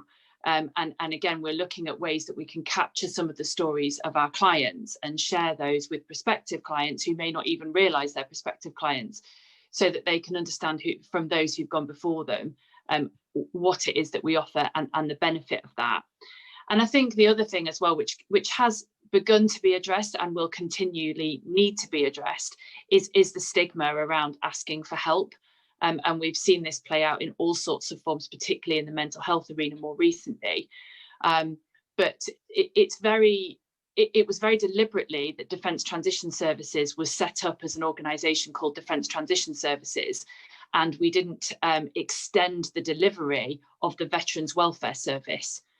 Because within the Veterans Welfare Service, you've got veterans as a word and welfare as a word, which to some people are wholly positive. Some people are completely neutral to that language. For some people, that's a big turn-off. And it was important to us that this was something that was offered by Defence, so people knew that we were taking our responsibilities seriously. And as I say, that we weren't stigmatising what we were doing or the people who were trying to reach us by including the word welfare. Excellent, thank you for that. And I suppose another one for Graham, in fact. So you've got a low take-up for service learning credits. Things like CV writing's always been difficult. A number of our audience suggesting, what about digitalising or modernising the process, either making it easier online for claimants to claim, or giving electronic HR records so they've got a CV builder as they go. What kind of resource bases might there be to highlight educational opportunities online, for example, for veterans? So, you know, what kind of electronic digitalization, modern ways of working can we use to bring that awareness across service population? Yeah, I mean, I don't know. I don't speak as an MOD insider anymore, so I'm not sure what is happening within Defence to address that. But I've spoken to a number of people who are looking at providing digital platforms across a whole range of transition support services, if you like, one of which would include an education element, perhaps in the form of an electronic personal development record. And you know, when I was serving, personal development records were in some massive kind of cardboard folder that you put certificates and things in. That may still be a thing in Defence. I don't know, but I know there is talk of turning that into some sort of electronic portfolio as opposed to a big brick that you carry around with you for your career. A number of providers looking at that, and I believe they are in conversation with Defence. So I think that would be personally the way to go. Okay, great. And Louise, do you have any sense from the families that a more digital approach might be the way ahead? Oh, you're on mute, Louise. Sorry, somebody had to do it. I think certainly if I think back to the Lifting the Lid project, I think an overwhelming message that came out in all areas, not just about employment and training, that when we seek to get information or enable service personnel or their families to access services and things that we want them to do it in as many different ways as possible and make it available in as many creative ways as we can is definitely the way ahead to encourage participation.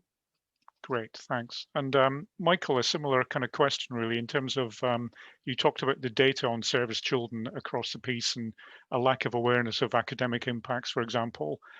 In terms of service pupil premium data, how reliable is that, given reports that some parents are reluctant to label their children as such? And there's always a limitation of the data in terms when it's relying on self-reporting, I think. One thing I'd say about the data, it's not a question of sort of accounting for the numbers of service children in a particular area. For us, it's a question of demonstrating the widespread distribution and the potential patterns and variability. So I think it gives us a good ballpark, particularly as it captures the majority of children who will be in state education at the moment. But one thing that we're trying to work through with our colleagues in Wales and Scotland in particular is to try and bring a more kind of coordinated approach to data across the devolved devolved governments as well. We're at different stages in England, Wales and Scotland, for example. So I think that's one of the key priorities, is to sort of shore up that data, that data map in terms of understanding distribution. Great, thanks for that. And as time marches on, perhaps a question for everyone, actually. One of the questions coming in is, what does leaving well mean to you? And the questioner said, it sounds like a bit of a catchphrase, but does it need defining? Is it something measurable? How is it understood? I'd be interested in all of your kind of views on that, if possible. Perhaps start with Kate. Thanks, Vince. I knew that one was coming. When I talked about leave well earlier, I refer very much to the kind of recognised established research in this space, and also that I recognise that much of that definition and much of that data comes from an employment driven point of view. So if you look at the CTP stats, for example, it's about the number of people who have gone into future employment post-discharge. And of course, I very much, as one of the change agents from JSP 100, recognise that transition is about a whole lot more than just employment. And of course, that means something different to everybody. We've talked about how unique service children are, each and every one, and the same it can be said for every single service leaver. So it's hugely hard to define.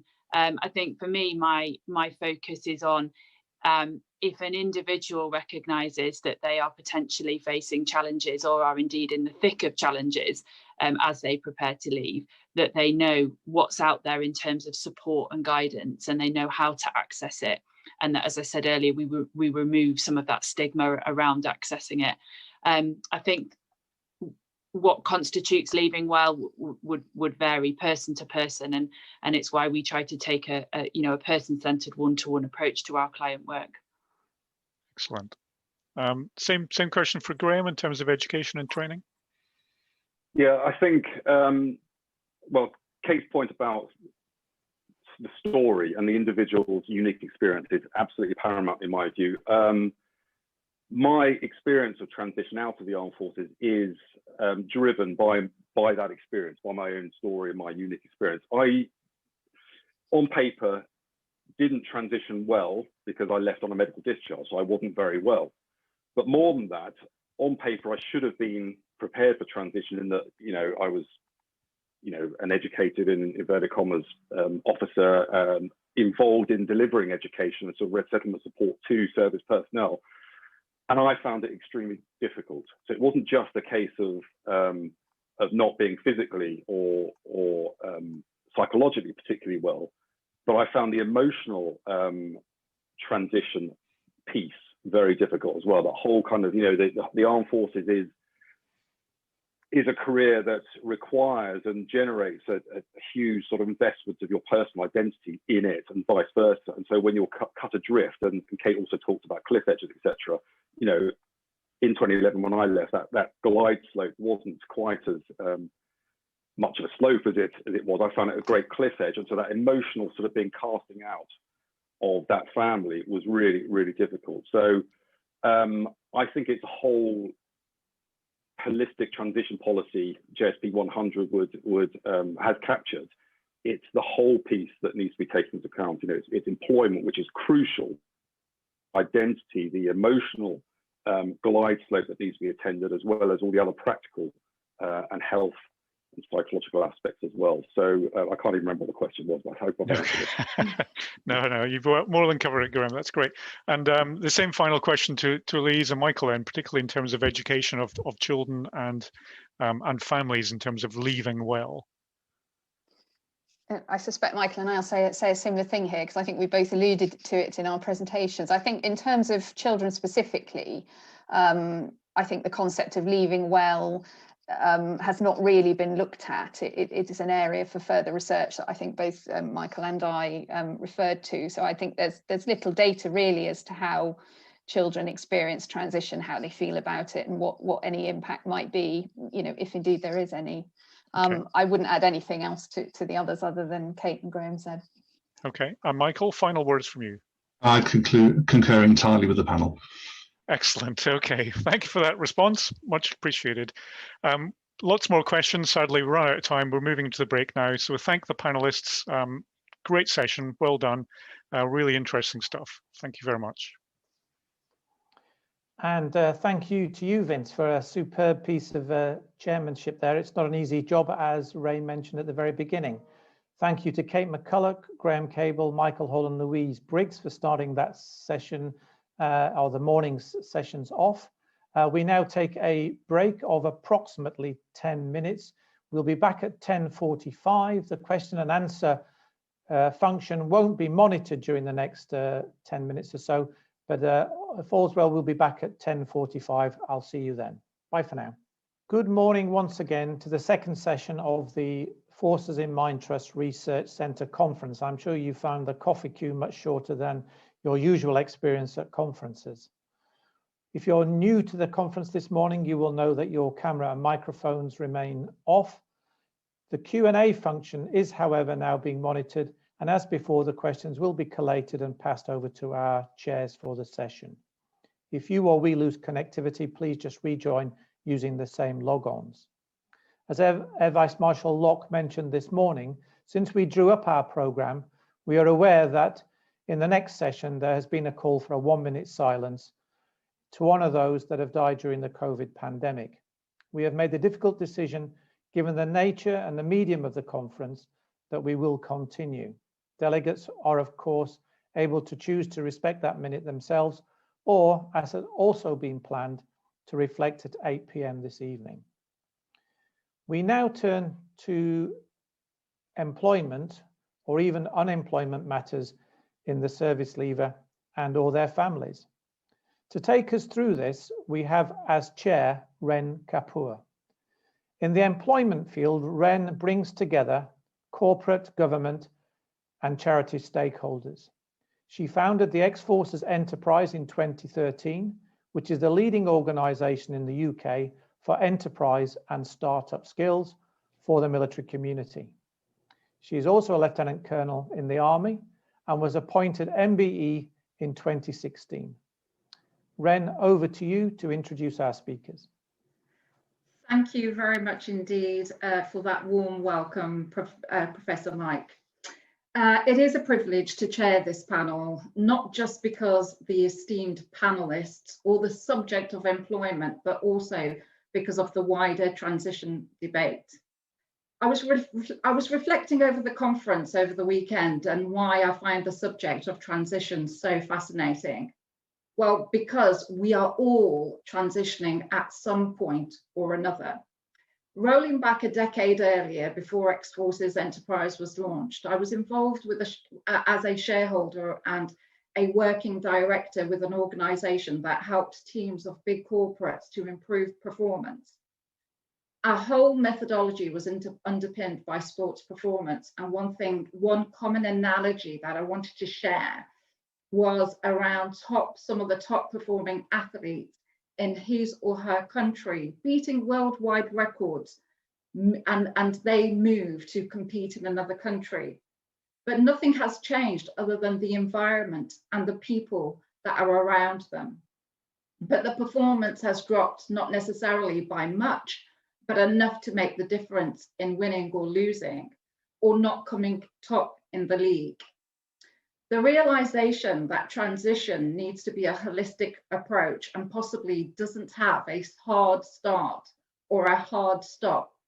Of course, skills and knowledge are fundamental, but environment and how we understand the new environment, the new language, the behaviors, the attitudes are imperative. And I don't just mean our own behaviors and attitudes, but that of our ecosystem.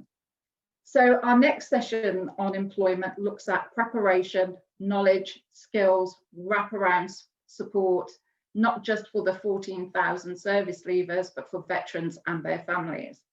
We will cover lived experiences, existing support, both statutory and charity, and in-depth research, which helps to shape existing and future provision. We have 4 amazing subject matter experts, starting with Jenna, Richardson, and I'll just read her bio for you. Jenna is the Employment and Training Specialist at the Army Families Federation. With a background in education and training, she works directly with military spouses, partners, and adult dependents on employment and training issues. Having previously worked as a regional coordinator at AFF, Jenna has wide experience of supporting Army families with a range of difficulties and challenges that arise due to their military family status. In addition to this, Jenna works as part of the Forces Families Jobs team, and her main focus being employer and candidate engagement. Now, I have a little helper called Chris from ARU. So Chris, let's roll with the first video. Hi everybody, my name's Jenna Richardson and I'm the Employment and Training Specialist at the Army Families Federation. I've been invited here today to speak to you a little about the lived experiences of military spouses in the employment space. So if you just bear with me, I'm going to share my screen and just talk you through a few slides which just highlight the difficulties that members of our community face. This is an area where we receive lots of inquiries, and in 2018 we managed to secure some LIBOR funding, and AF partnered with the University of Warwick Institute for Employment Research to produce a piece of research into barriers and perceived barriers to military spousal employment. We felt that we needed something, some robust evidence which would really highlight that this is an issue for military families.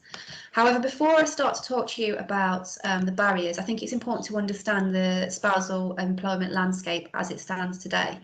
The FAMCAS report of 2020 highlighted that 79% of service spouses are employed, with 82% of these from the Royal Navy, Royal Marines community, 77% from the Army community, and 82% from the Royal Air Force community. The AF and Warwick report also highlighted that 63% of spouses and partners that were surveyed reported that they had changed their career path because of the military lifestyle. However, interestingly, only 7% of these individuals had said they actually wanted to. The remaining individuals felt that they had to because they had no other choice. The results from the research also highlight that although 68% of spouses and partners reported that they were very satisfied or satisfied with their jobs overall, 38% were dissatisfied with their opportunities for progression, and 37% felt that their pay did not match the level of experience or qualifications that they'd achieved. So in 2016, AF ran a survey asking spouses, how do you make work work? And this produced quotes which illustrate the issues that military families face in the employment space. You can see from these quotes that several spouses found themselves in roles well below their level of qualification, as well as not being able to stay in a role long enough to progress through the career ladder due to the mobility of military life. So what are the barriers to spousal employment? 87% of the research respondents stated that they felt that the challenges of finding and maintaining employment were significantly more difficult for military spouses and partners compared to civilian counterparts. And this was also highlighted during the interview sessions with participants who felt the same. So what are these barriers? The first one is childcare, which we know is something that does affect civilian families too. But our research asked about the challenges in finding and maintaining a job and found that 4 of the top 5 responses from participating spouses and partners included: our family doesn't live nearby to support with childcare, a lack of childcare provision, and the cost of childcare. The key difficulty here being due to the mobile nature of the military lifestyle, family are not close enough to support with informal childcare arrangements, which also means that spouses are unable to access employment which requires them to work antisocial hours or hours outside of a traditional childcare setting. Mobility. Spouses report issues with gaps in their CV due to frequent postings, and those spouses that have found themselves overseas have also had additional issues where they've had to deal with visa restrictions, restrictions on spousal employment, and practical factors such as language barriers in overseas locations. There's a lack of training opportunities amongst training providers who understand the difficulties of military life. consideration for periods of separation where a spouse is undertaking all of their household responsibilities, childcare, and potentially working at the same time. Families being mobile, difficult to transfer from one provider to a new one in a new location. So it's a lack of training providers who understand the difficulties. Negative perception of employers. Employers are understandably going to be wary about investing time for training in somebody who may well be going very soon, who won't be with their business for a long time. So this leads to the negative perception from employers that spouses are lacking in commitment, which isn't, it's not the case at all. It's a situation and consequence of the lifestyle. And then finally, the military culture. The military does still maintain a very traditional view of a military spouse as a dependent. It doesn't account for the increasing number of families where the spouse is actually the higher income earner. This is something that we're seeing more and more cases of, where it's actually the spouse who is within the house. They're the priority worker because they're bringing in more money. However, I think it would be remiss of me not to mention the impact that COVID's had on this. If for the first time the military was forced to recognise that sometimes a spouse's career, so those who were frontline key workers, their career did take priority over military personnel who were not part of the military's own COVID-19 response. This acknowledgement of the spouse's careers was really welcomed by the families and also by the employers, who were all working at a really stressful time on the front line of the pandemic. But why is spousal employment important? Well, of course, you've got the financial element of it. That bringing in a second income is always going to be a benefit.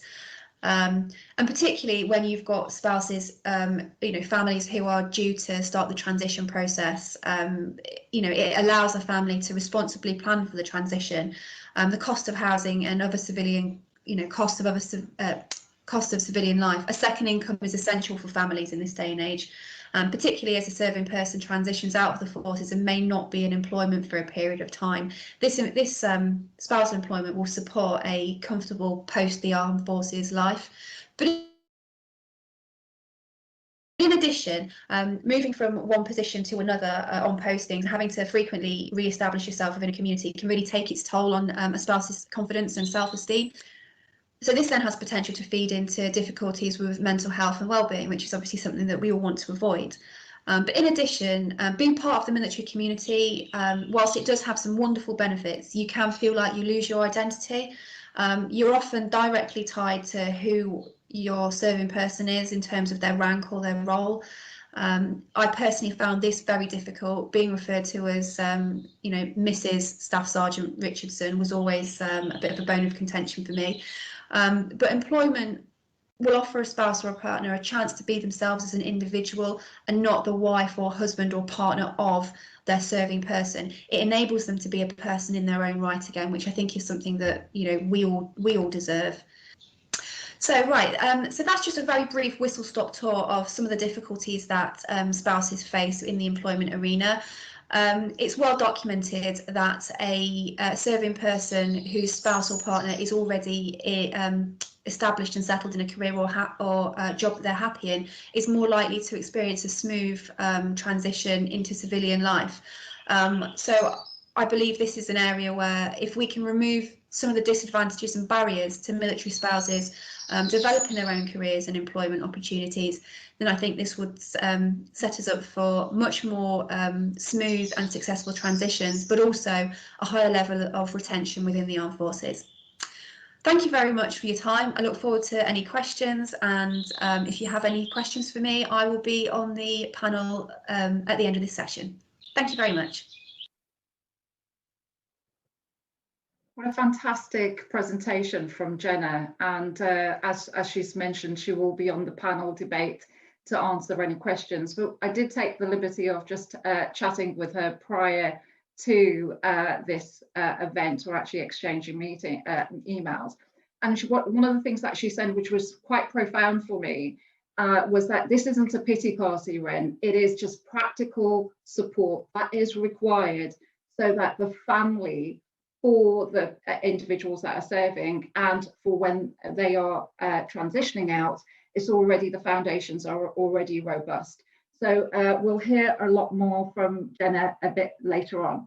So for our next two panelists, we have David Duffy, who is UK General Manager for Right Management. David has worked with Right Management since 1990. Prior to this, he had a background in the military and then moved into career guidance, developing programs that supported disadvantaged groups in training or employment. Under his guidance and leadership, Right Management developed a program that is considered the world leader for transition of the military personnel to civilian life. And this program now supports 14,000 service leavers per year. His own experience as a corporate leader and a military veteran helps him understand the pressure of finding, developing, and nurturing talent. We also have alongside David, Chloe Mackay, who is the Chief Operating Officer of RFEA, the Forces Employment Charity. She has led RFEA's veteran services for 5 years, and Chloe is responsible for Ex-Forces Programme, providing employment support for all veterans, and Project Nova, which provides support to veterans in the criminal justice system. And RFEA's Families Programme, providing employment support to spouses, partners of veterans, and serving personnel. So we'll see these two presentations back to back. So Chris, if you can be kind enough to play those, please.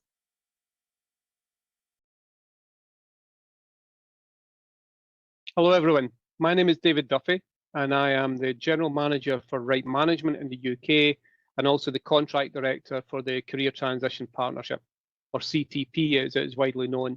And this is the contract Right Management holds with the Ministry of Defence to provide transition support to approximately 14,000 service leavers a year.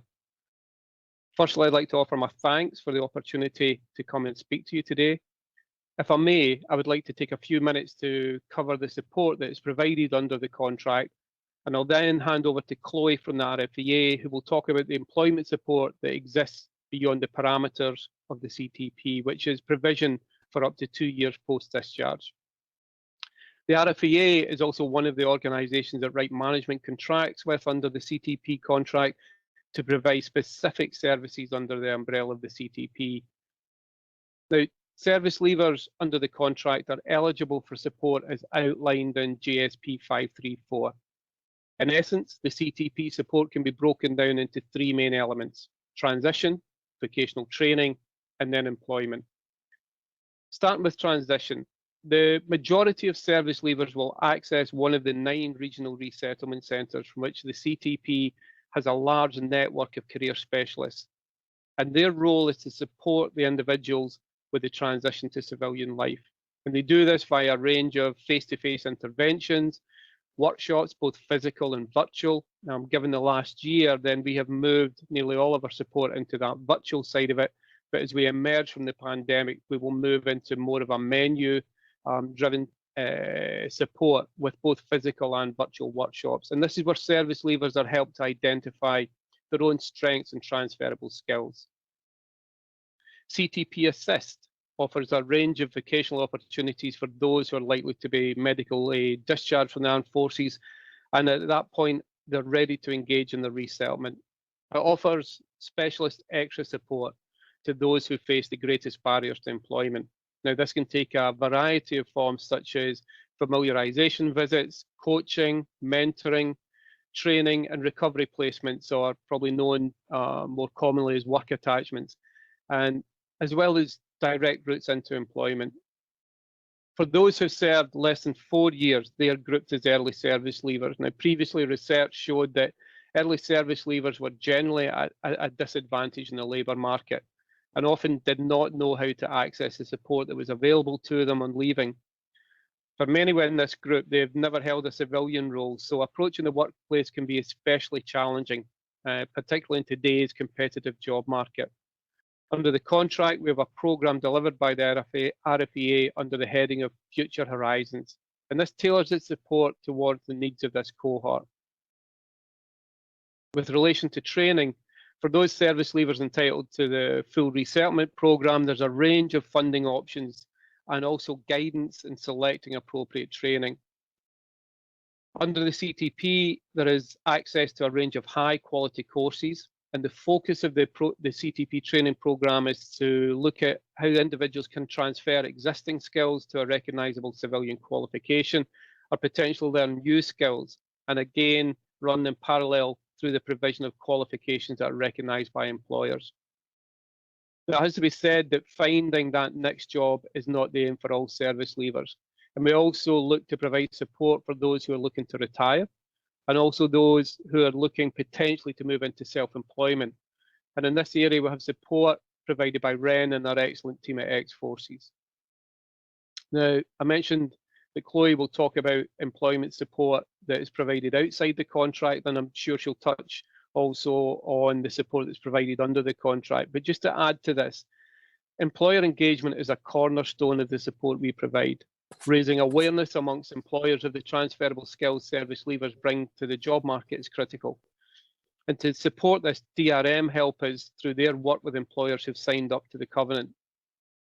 For the CTP or right management, we also benefit from being part of the wider Manpower group, so we can access real-time information on employment trends and also a deeper dive and understanding of local job market needs.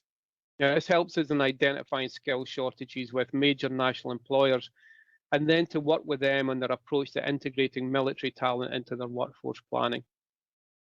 Now, what I've discussed so far is underpinned by a range of platform tools.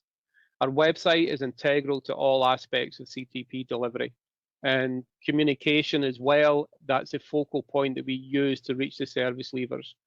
Now, the service leavers will access to look at Right Job, which is our dedicated job site, and that has over 4,000 vacancies posted each month by employers seeking to recruit service leavers.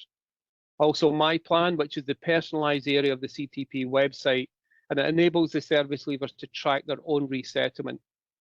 On the website, you'll also find resettlement guides, and this provides information on all aspects of transition, including finance, housing, social networking, and approaching the job market. There are also regional employment bulletins for updates on that current job market in that specific geographical area. We also have an event calendar that lists employment fairs, employer presentations, and the online live chats. Now, a recent addition to the support provided by the CTP is the partner trial, and I'm really excited about this. And this started in November and is focused on supporting partners to understand their career path options, but also to help them develop the confidence to progress along their desired path. So in closing, this was a very quick overview of the support that is in place under the contract provided by the Ministry of Defence through the CTP. Now, the measurement of the outcomes of the contract can be found in the annual report, and that's compiled by Defence Stats, and you can find it on the gov.uk website. Thank you very much for your time. Chloe, I'll now hand over to you. Thank you.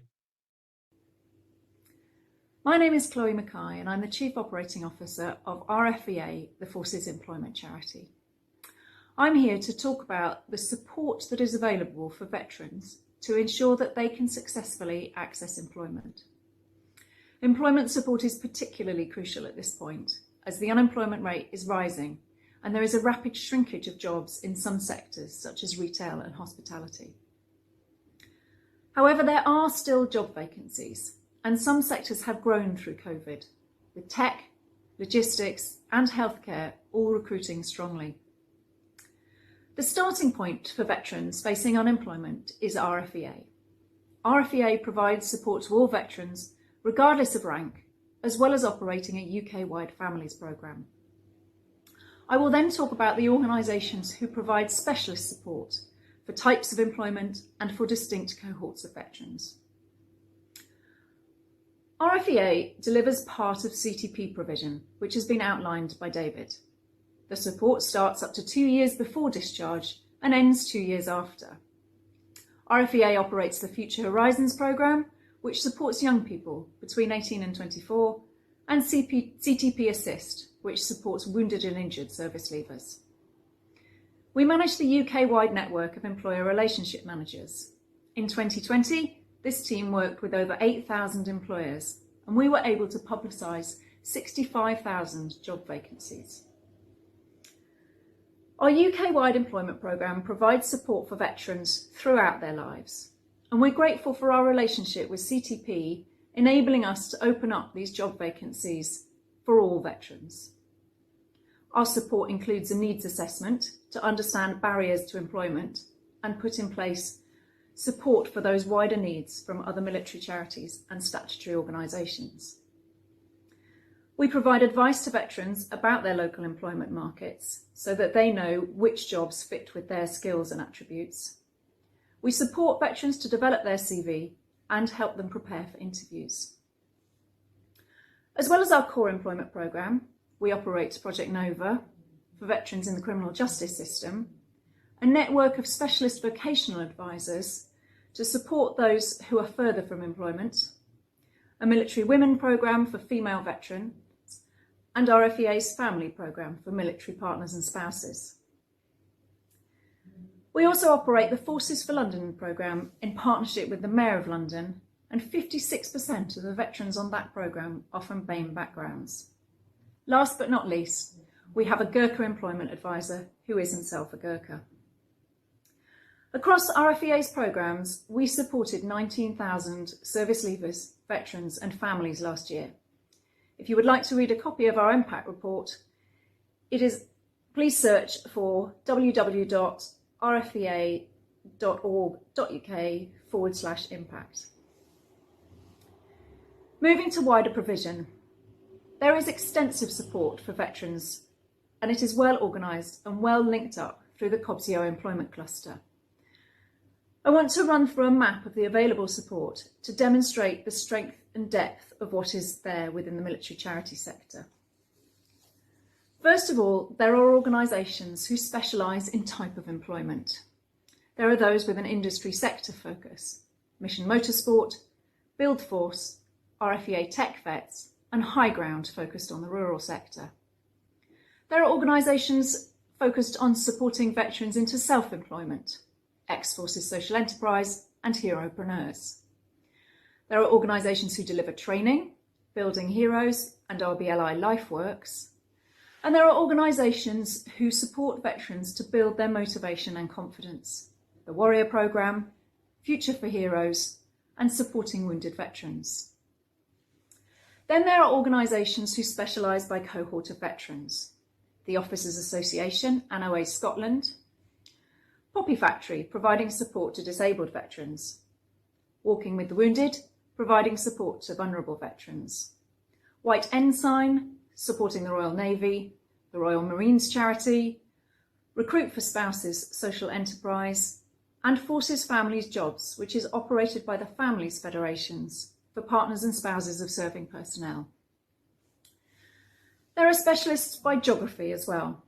Poppy Scotland provides grants for training in Scotland and funds RFEA and SAMH in Scotland.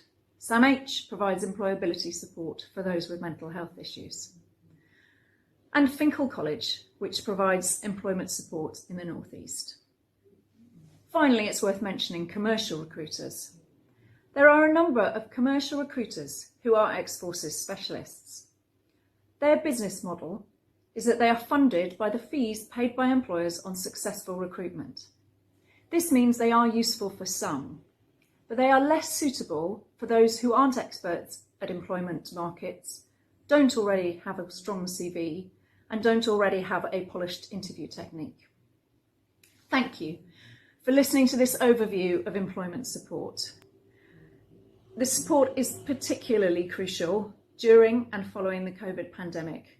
Need is rising, and all of the charities I have mentioned rely on funding to be able to deliver their support.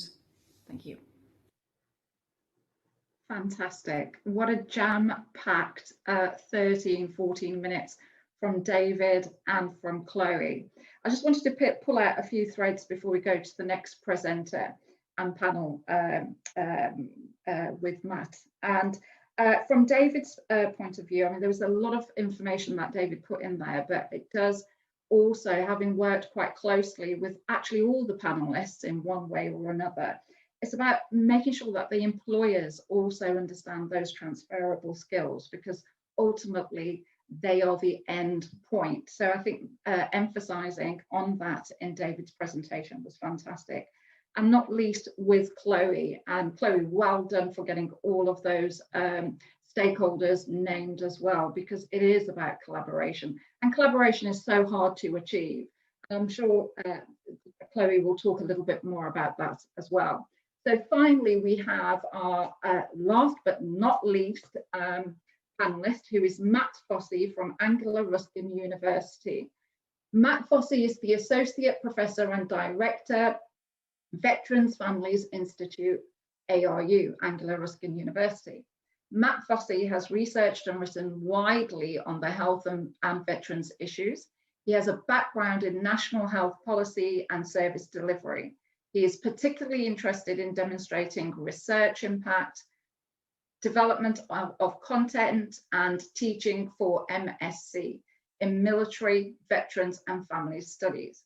He also provides teaching on health leadership and post-qualifying nursing programs. So Chris, let's put on that next presentation. Over this short presentation, I hope to be able to give you some more information across the three learning objectives. So hopefully you'll get some more ideas about the research and the issues relating to service leavers, veterans and their employment. I'm going to briefly focus on the UK-based research, and then importantly, I'm going to look at some of the knowledge gaps that are involved as well. So you will hear this a lot over the course of this conference, but it's very important that you try to access the Veterans and Families Research Hub. This is where all of the papers that I'm going to be talking about during this presentation are essentially housed, and you're signposted to those papers. And you see at the top right, there's a circle around where you'll be able to find the snapshots from which the employment snapshot from which a lot of this data and the information in this presentation is based. So please log in to the VFR Hub. It's an extremely useful resource. Well, I think the first thing that we want to look at today is a bit more of an understanding of the name veteran, and this is important because in the UK context, and this is probably important for viewers that aren't from the UK, a veteran is anybody that served in Her Majesty's service, irrespective of the length of service or the mode of discharge. So somebody could have served for a couple of days and decided they didn't like their basic training and left. They are still in terms of the UK understanding of the term, a veteran. So this is a bit of a perennial hot potato, mainly because the language itself is quite loaded and has connotations attached to it. For instance, we normally think about, or people tend to think about veterans in the context of being older people who have served in campaigns. As I said earlier, this isn't necessarily the case, because anybody that served in the forces can be a veteran. And also there's this interesting issue around the length of service being in some way attached to the types of service provision that people get. So the longer you serve, the more assistance you get with help with discharge and transition out of the military. However, this has changed, and we'll come on to talk about this in a second, and it's very important that we take note of what happened in August of last year, 2020, with a change in policy in the JSP 534, which is the tri-service publication which is the policy publication that talks about how we work with our personnel when they're in transition. And this is important because from a historical position, the longer, as I said, the longer you serve, the more support you get. but this support tends to equate actually to transition support or employment support, sorry. And for those that have served for less than 4 years, historically there was no support available for people. However, further to a program that was introduced in 2013 called the Future Horizons program, people that served for less than 4 years now get some basic transition support out of the military, and this is now embedded in policy. And again, historically, people that were discharged for breaking service regulations or the service laws received no transition assistance, irrespective of their length of service. So you could have served for 7, 8, 9, 10 years and be expecting to get quite a bit of transition support and get nothing. There has been a change. So the current position is that there is more of an emphasis on the holistic needs of service leavers, of which one element of this is employment. All but early service leavers, so people that leave prior to 4 years, get a basic level of support. And as I said, since 2020, irrespective of the length of service, people who leave for administrative reasons, including compulsory drugs testing, that should be CDT, not MDT, are entitled to a package of support which is associated with their length of service. And this is very, very good news. Why is it good news? Well, this is some research that we did back in the days of the early service leavers pilot in Catterick at the Infantry Training Centre. And as you can see from this, there was a significant difference in amongst the survey of questions that were asked to over 1,000 early service leavers, of which around about 10% of them were from the trained strength. And we found that statistically they were more likely to have problems relating to questions 5 to 9. So this is around secure accommodation, worries about their disciplinary record, stopping them getting employment, levels of anxiety, use of substances, and the care and responsibilities that they have. Another important point to make here as well is that veterans aren't a homogenous sort of group of people. So of the 3 million veterans or thereabouts in the UK, just shy of a third of those are of working age. And those have different experiences, trades, knowledge and skills, etc. And each year, about 15,000 leave the military. But the employment focus tends to be on those that are leaving on an annual basis. So those that are going through the CT route. And it's worthwhile saying that, of course, employment charities like the RFEA and the Officers Association have a far broader focus in terms of the people that they support, not just those that are just out of the military. So this is important because successful transition is often considered in the context, or is considered in the UK in the context of those that get into employment. And what we see is a figure of 84% that is often talked about of service leavers getting into having successful employment outcomes. However, if we follow this schematic that I've taken from the Defence Statistics recent publication on service leavers that came out a couple of months ago, what we can see from this is that just over 15,000 service leavers were eligible for transition support.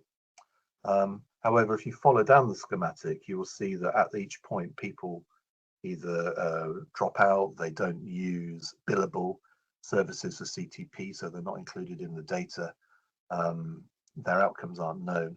And so actually we know the outcomes for around about 10,000 service leavers. And of those 10,000, 8,000 are 8,800 or 8,600 odd are in 93 are in employment after 6 months. So it's not the figure of 84% that's often erroneously applied. It's in fact 57% of the service leavers that leave. So be mindful of that we don't actually know around about nearly a half of service leavers, we don't know about their employment outcomes. well, we don't know if they're in employment or not. Okay, employment and support for veterans. We do know quite a bit about the attitudes of employers, and there's two important pieces of work that were carried out by Deloitte, the Veterans Works and the Veterans Works Moving On pieces in 2016 and 18. I think what's quite interesting to consider here is the fact that over 70% of organisations that Deloitte sampled would consider employing a veteran, but only 39% of them would accept a candidate with no industry experience. And there's a little bit of a there is an issue here, because obviously people that are leaving the military don't necessarily have the types of experience that that civilians would have had when they're both going for the same type of industry job.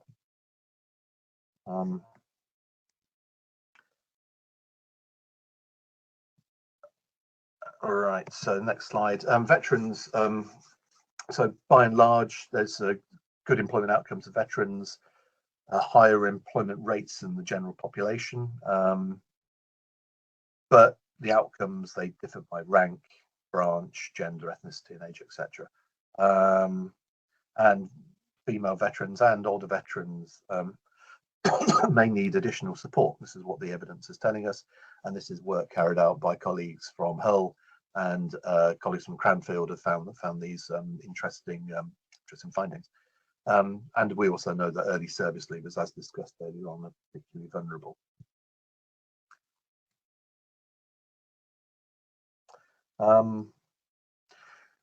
The perennial challenge of translating qualifications and skills, he comes up as an issue a lot in the research we've looked at. And there are additional barriers that are associated with geography. So, for instance, those that live in rural situations, or those that are living in Northern Ireland, tend to have more problems in finding employment than those that live in urban areas.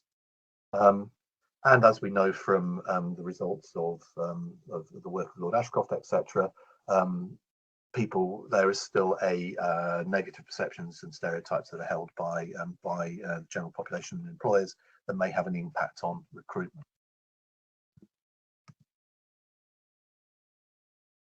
And also, there is a little bit of a challenge with service leavers having unrealistic expectations of their salaries and the roles that they may take when they enter into the civilian labour market. But the skills that veterans have can certainly plug some of the skill shortages that we know exist. So it's about taking all of these challenges and really working together to ensure that what veterans have are able to fill the gaps in the market. However, what don't we know? And these are some important slides now. So at the moment, what we understand in terms of the numbers of veterans in employment is quite binary. So that are they in employment or aren't they in employment? We know nothing of the quality or satisfaction with post-service employment.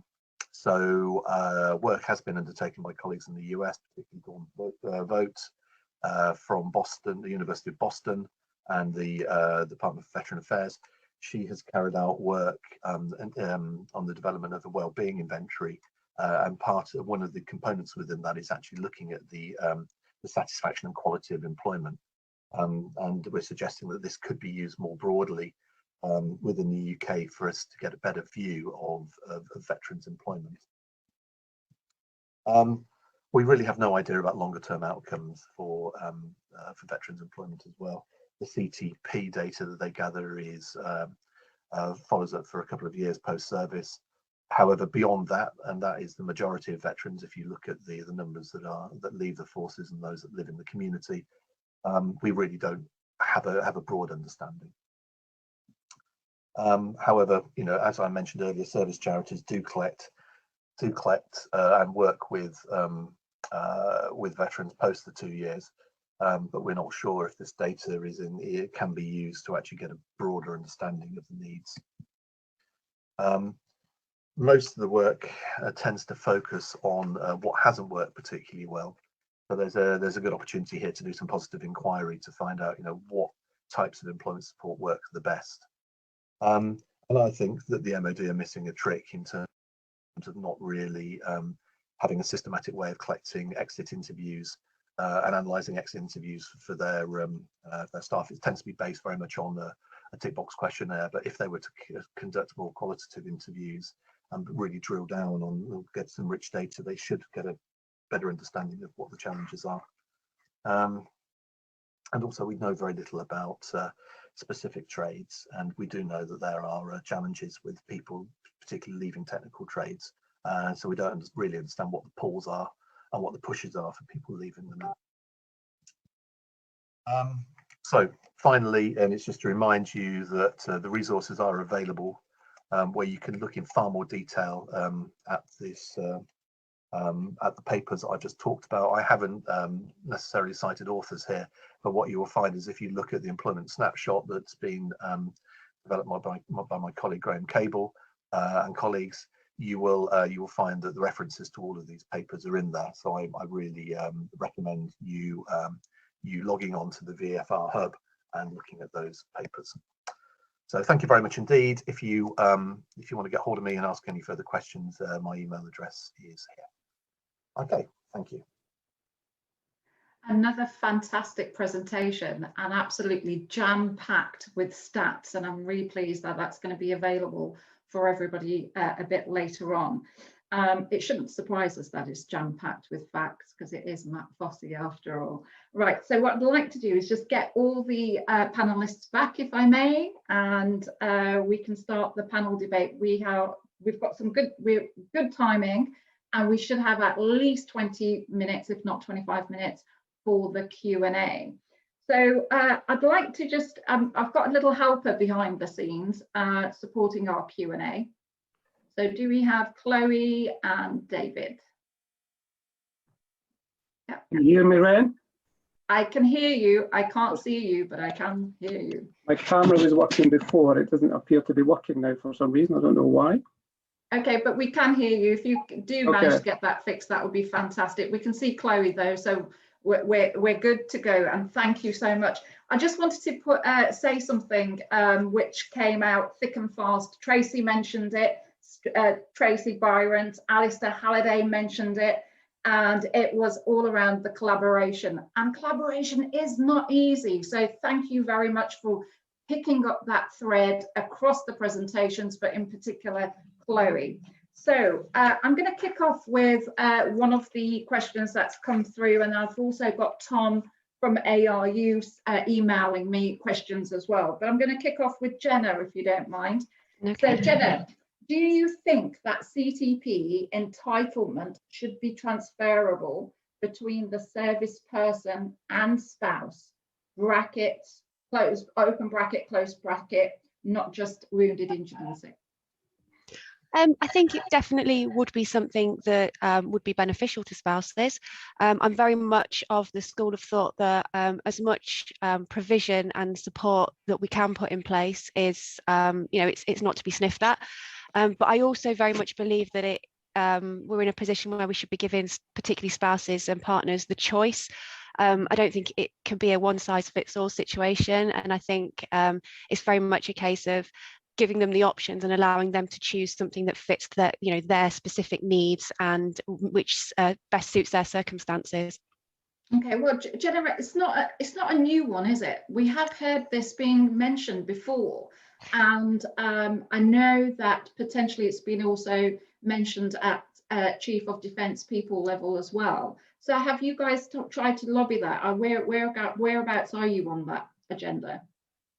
It's one of those things when it's ongoing. It is something that we're still working on. Like you say, it's a historical piece that has been going. We do come across various obstacles along the way, as is often the way with policy. Yeah. But it is something that is, we continue to work on it alongside the other families federations, and it's something that we hope to get traction on it. But as I say, it's an ongoing process. Yeah, and to be fair, I mean, it was a bit of a loaded question. I do know that we have to consider HMS and all the other Cabinet Office, and it's not as easy as can we make the request and fingers clicked, it will happen straight away. But it's certainly one that continues to be mentioned. Right, I'm going to actually go to David. Can you still hear us? Okay. Yeah, I can, Ren. Great. Yes. David, here's a nice one for you, right? A challenging one, but a nice one. So if you were not bound by the MOD contract, and of course being a veteran yourself, so it is a good question to ask you, what changes would you make to the CTP offer, data reporting, service provision, entitlement, etc.? So what changes would you make if you could? I think that's a good question, Ren, and it probably links into one of the questions I saw popping up from Laura Cox. I think it's that earlier awareness. The CTP in itself is restricted under the contract in terms of access. You can access up to 2 years before and access up to 2 years after. But if we look at a common theme that I've heard throughout the conference so far is awareness.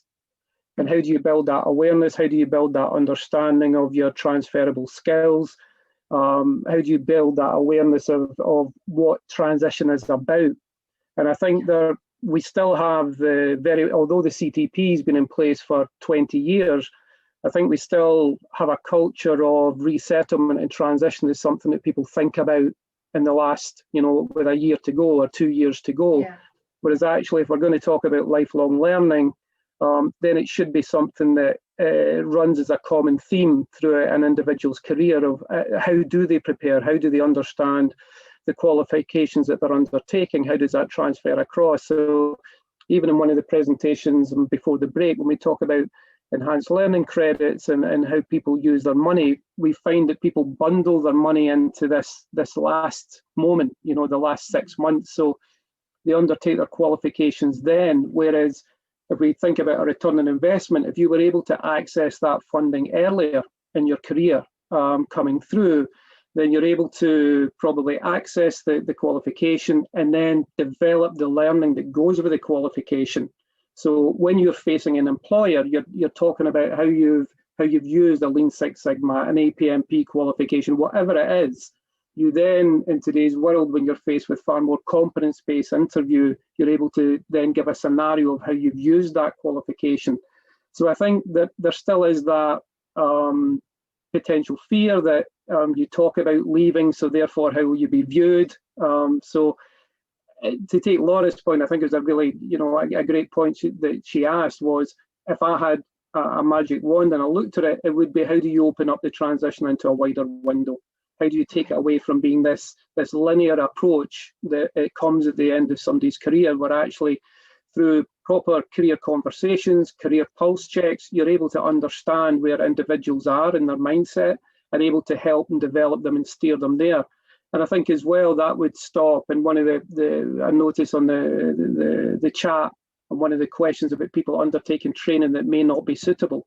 And I think that's a key thing, that people then aren't grabbing training near the end of their career, that they've thought about it, what dovetails into their career path as well, especially if we look, and I'll be short here, if you look at the impact of the pandemic just now as well, of the impact that's having on industry and how people are having to change, whole industries are changing. So therefore, upskilling, reskilling is absolutely critical. So getting that right and getting it right earlier, I think is absolutely key. So to answer your question, if I had the option, I would open it up wider. You could phase it in terms of what people could or couldn't access, but that awareness piece for me has to come earlier. Wonderful. And Jodie's just put something on chat as well, and it's been followed up with here, which is it's about life skills and being able to have those from day one. Absolutely. Now, Matt, I can sort of gauge that you're hoping to respond to that question as well. Can I pose that same? Is there anything you wanted to add to what David's just said? Well, I mean, can you hear me to start with? Yes. Yeah, brilliant. Okay. Well, I've got to say, I totally concur with David. It happens occasionally, but I do in this case. And to say that, yeah, of course, it's got to be about through life transition. I think there's something that we need to really consider here, and it's the inevitability of the fact that when people join the military, at some point they're going to leave. Mhm. So, you know, it's part of the life course. And the average length of service is, it used to be around about 6 years. I haven't looked at the figures for some time, but I think it's around about 6 years for your average length of service. And we also know that there's an awful lot of people who actually leave as early service leavers. This has been talked about throughout these presentations today. So really, we need to start thinking about preparing people earlier on in their careers. And that it's not necessarily a bad thing for the military. I think there's this view that if you're preparing people earlier on, that people are going to scarper and they're going to leave. I don't think that's necessarily the case. I think that's a bit of an old-fashioned view. And I think it's also worthwhile just going back to something that Ray said in his opening comments this morning. And that was about the fact that the Forces in Mind Trust are currently doing some work around the future of the military, the future of veterans, the future of transition out of the military as well. And this is really key because, you know, we shouldn't be thinking about the here and now. What we really should be thinking about is what transition is going to be looking like over the next 5, 10, 15 years. You know, with the changes in technology, the digital marketplace, the platforms that are out there, you know, how are people communicating, how they're gathering and storing their own personal data, and how can that be used to enable better transition for people when they come out the other end. And that's really starting at the gate when people go into the ITC or into, you know, whatever branch of the military they're going into. So actually they're starting to record all this stuff. So when it does come to a transition point, which is inevitable, they've got everything nicely together in a nice place, and they can use that effectively to get a better outcome. Brilliant, thank you very much. Would anybody else, Jenna or Chloe, want to add to what's been said? Chloe, I can see that your cat's around as well, so thank you for the additional support. Yeah, I mean, I would completely agree with both David and Matt that starting earlier would make it so much better. It's such a huge transition to make when you've never looked at the employment market, when you've never even done a CV, and scrunching it all into the end of service is really a very tall order. Yeah, thank you very much. I would like to hear from Jenna, because Jenna, of course, you're seeing it from a different lens completely. Is there anything you would like to add to that? Yeah, absolutely. You know, I wholeheartedly agree with everyone else, you know, everyone else's comments. And I would like, you know, from a families federation perspective, we'd really like to see the families included more in that journey as that individual goes through the process of going from becoming this, you know, service person to becoming that veteran. You know, it's really, really well documented that a veteran will experience a much more successful and supported transition if their spouse or partner is already well established in a career or a job of their own. So any support that could be in place for that, you know, it would be massively welcomed. And you know, I feel very strongly that there is a lot of focus on veterans, and absolutely there should be. But I think we also need to be mindful of the fact that, you know, tomorrow's veteran is today's soldier, and like the other guys on the panel have said, you know, we need to be supporting that, as, you know, from as early as possible. Thank you very much for that, Jenna.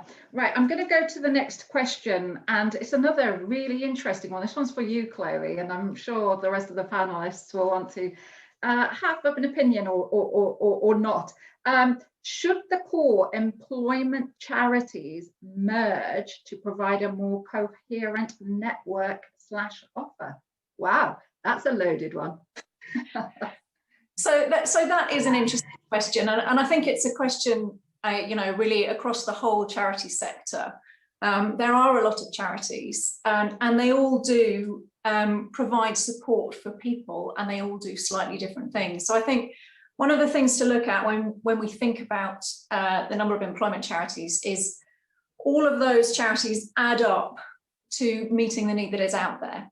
And all of those charities do slightly different things to meet the need that is out there. So I think if you did merge them all into one new charity, arguably it would deliver the same thing as it does at the moment, because the charities are well joined up. They are differently focused with different skills. And even if you did join the whole lot up, perhaps you would then lose some of those sort of niche, very strong skills. So your organisation, Ren, your focus on self-employment means that that's what you are expert at. If that was merged into a larger entity, would that be diluted? I think it's a very interesting question.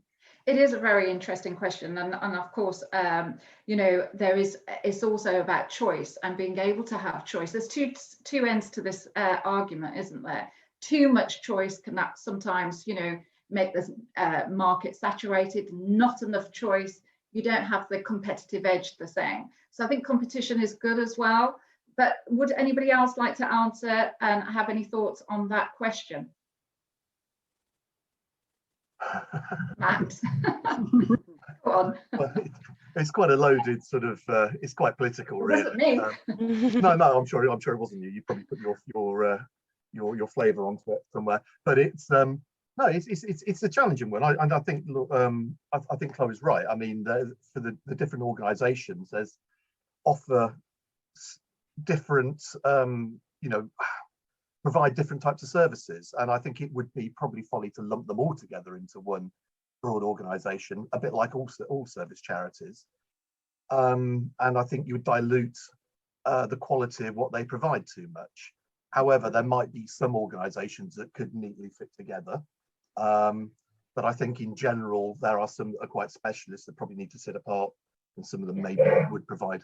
I mean, it goes back. I mean, there was a slide. I didn't talk about it too much, but I was talking about the types of data that the service charities hold on veterans, and you know, maybe if we were a little bit better at sharing data and sharing, you know, and doing more analytics and working out what was going on, we'd get a better picture. But then that's very determined by, you know, the quality of the data that you hold, how you know, whether there's any gaps in that data, and whether or not people actually are gathering the same sorts of data as well. So that's an interesting point.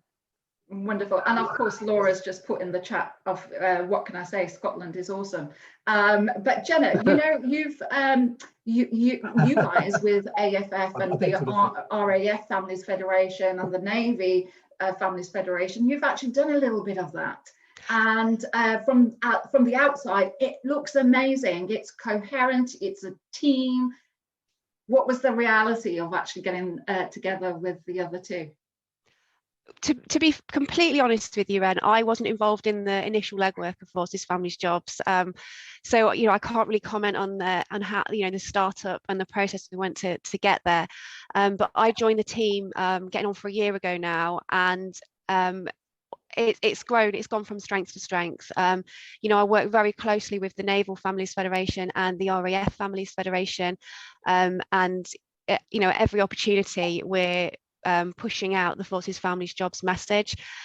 Forces Families Jobs was a result of the paper that I mentioned earlier, the Aff and Warwick research, where the recommendation was for a one-stop shop, which linked military families or the spouses and partners of currently serving personnel with families-friendly employers and training providers.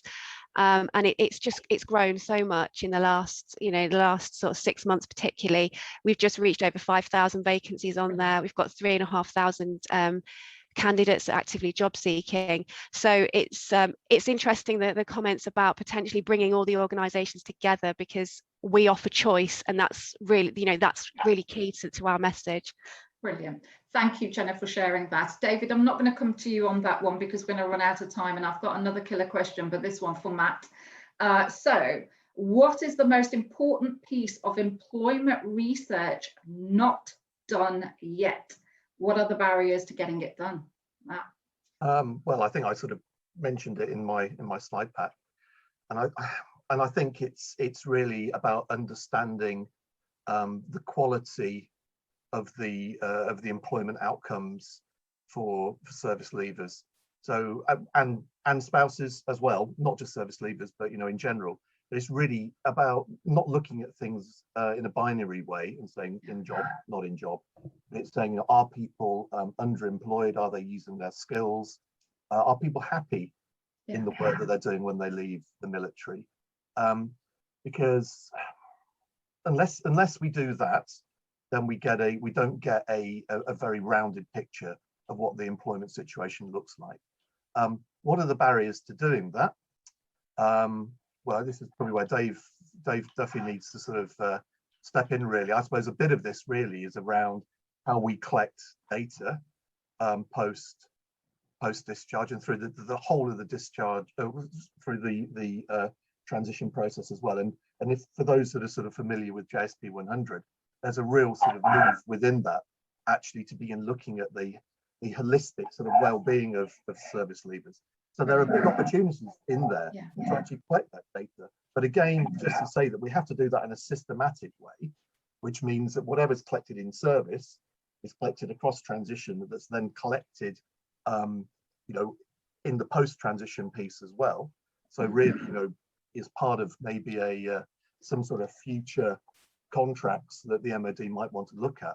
Because if you don't join those things together, you can't say, well, this is what the well-being of people would like prior to discharge, across transition, post-discharge, and we need to understand that data really to improve what we provide for people. So, you know, it's a long way around of saying what are the barriers. The barriers are the fact that we're not actually collecting the right sorts of information at the moment, and we need to do that. And the barrier could be the fact we need to really consider that sort of the offer and probably future contracts.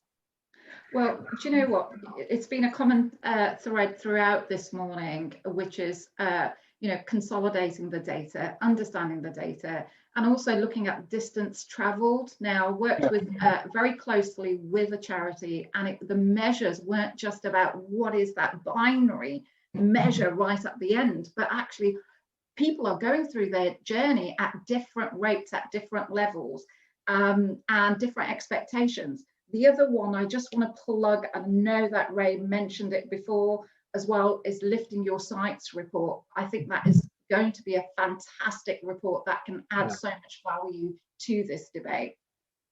Yeah.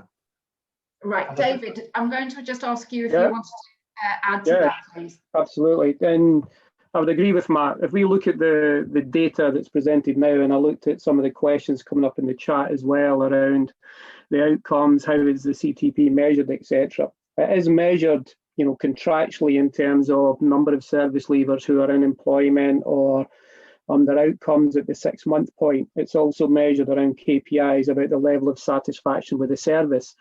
But the indicators going forward, I'd agree with Matt. I mean, although it's not contractual, we ask questions at 12 and 24 months, and they're not as much around the employment, but in terms of the journey, to take your point, Ren, the journey of the individuals going through, and how do they feel the transition has been for them, the number of jobs that they may have had in that period of time, and also their level of satisfaction in comparison with their last year in service. But I'd agree with Matt, it's understanding, because what we have to look at are the kind of factors around the individual's transition as well, and break down some of the myths, I suppose, that if you were this in the military, then that should be how much you earn in the civilian world, and that should be the level of job. It's down to choice. It's down to the individual's choice of their individual journey of where do they want to settle, what is the economy in the area they're going to settle in, what is the lifestyle that they're looking for.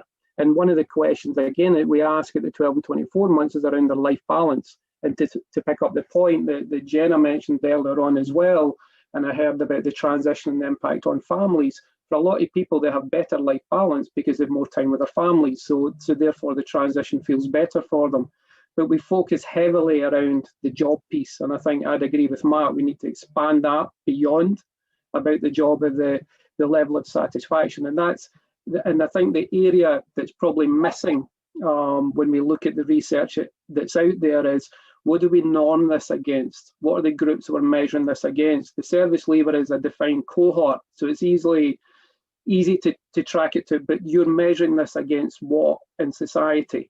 I mean, if you looked in society, what is the level of job satisfaction across society? So I think that's the key thing. And for a lot of the reports, I think that norming or that benchmarking is an area. And I think that allows you to adapt your service. That allows you to change your approach when you know, rather than just saying, well, this is what's happened with okay, in comparison with who, and who in society. Can I step in there, Ren, if that's okay? Thanks, Chair. Yeah, I totally agree, Dave. I mean, one of the big challenges is the benchmarking piece. I mean, what I will say is we shouldn't reinvent wheels as well. No. I mean, there's a lot of work. Jim Thompson, I think, has already commented on in the chat box thing around work that's going on in Canada around measuring broader well-being. Dawn, Vote, and colleagues in the US have done a lot of work there as well on measuring well-being. You know, a component of which is sort of satisfaction with employment. And also, it's fair to say that in the States, they're collecting data on with civilians as well to set up that sort of comparative group.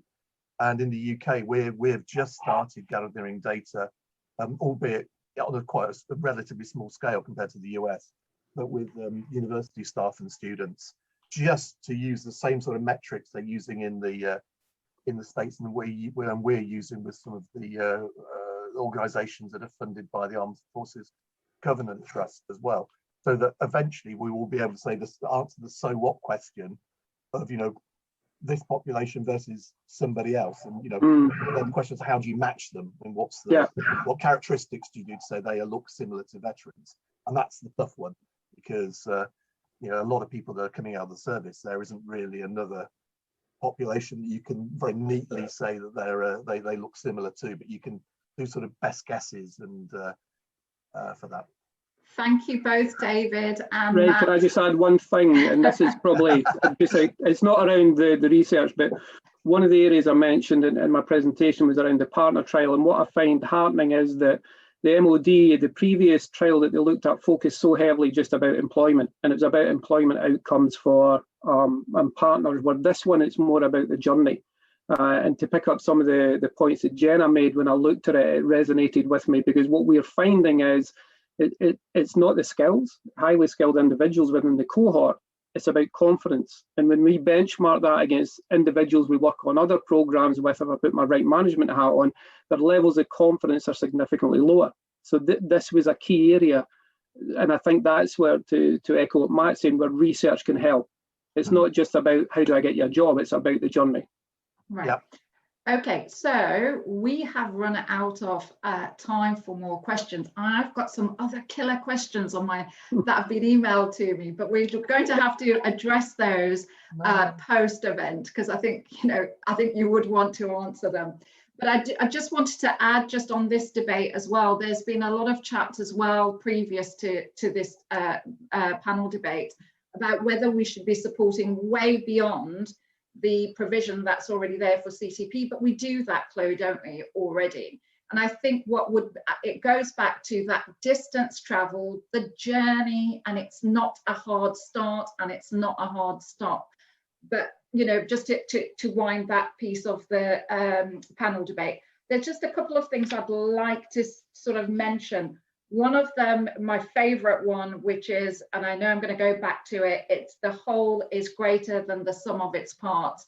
And if I can leave you with that thought, it is a complex environment completely. This isn't about a transition for, you know, a normal transition. There's so many different components that are part of this. But I would like to just hear very quickly your final comments. I'm going to start with Jenna. So Jenna, just your final words, please. Thanks, Ren. I think for me, I want to go back to the point I made earlier about, you know, tomorrow's veteran is today's soldier. And if we can engage with the families earlier, then it stands everyone in better stead for a much more successful transition. Thank you. Matt Fossey. Data is king. Thank you. And Queen, possibly. I don't know. Other Thank members you of for the royal that family too. as well. Great stuff. Chloe. I think my final comment is the current situation with COVID. I think need is going up. We are seeing more and more people coming out of their jobs, even with the furlough scheme still in place. So, you know, the provision that is there is absolutely vital. You've hit on a very important part, which we haven't discussed, is the, you know, the pandemic and what, you know, life now since the pandemic, but we just don't have time. David, your last words, please.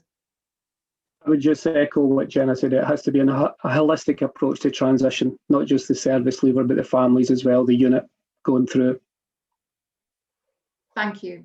Thank you very much indeed for the presentations. They were fantastic presentations, and thank you very much for the panel debate as well. I'm going to say one final word before I go, which is best of luck to Ray. We're going to miss you immensely. Over to you, Professor Mike. Ren, thank you very much, and not only for chairing that session, but what a fantastic debate afterwards. That was absolutely wonderful. And thank you to Jenna, Richardson, David Duffy, Chloe Mackay and Matt Fossey for their contribution and their videos. I did mention what you would think about on the trolley bus on the way home. And one of the sparks of the conversation earlier on today was, how do you define leaving well? Well, we've certainly looked at 2 or 3 aspects of what wellness looks like through through education, training and employment. And for the longer prospects, Matt talked about the use of the wellbeing inventory. So that brings us towards the end of today's session. I have to say the chat has been absolutely dynamic. I didn't realize that the Zoom chat box topped out at 99. And I can see that people have been on there from the US, Canada and Australia, which certainly shows the impact of a good conference in terms of its geographical reach. I need to thank all those behind the scenes for working all the videos and pressing all the right buttons at the right time.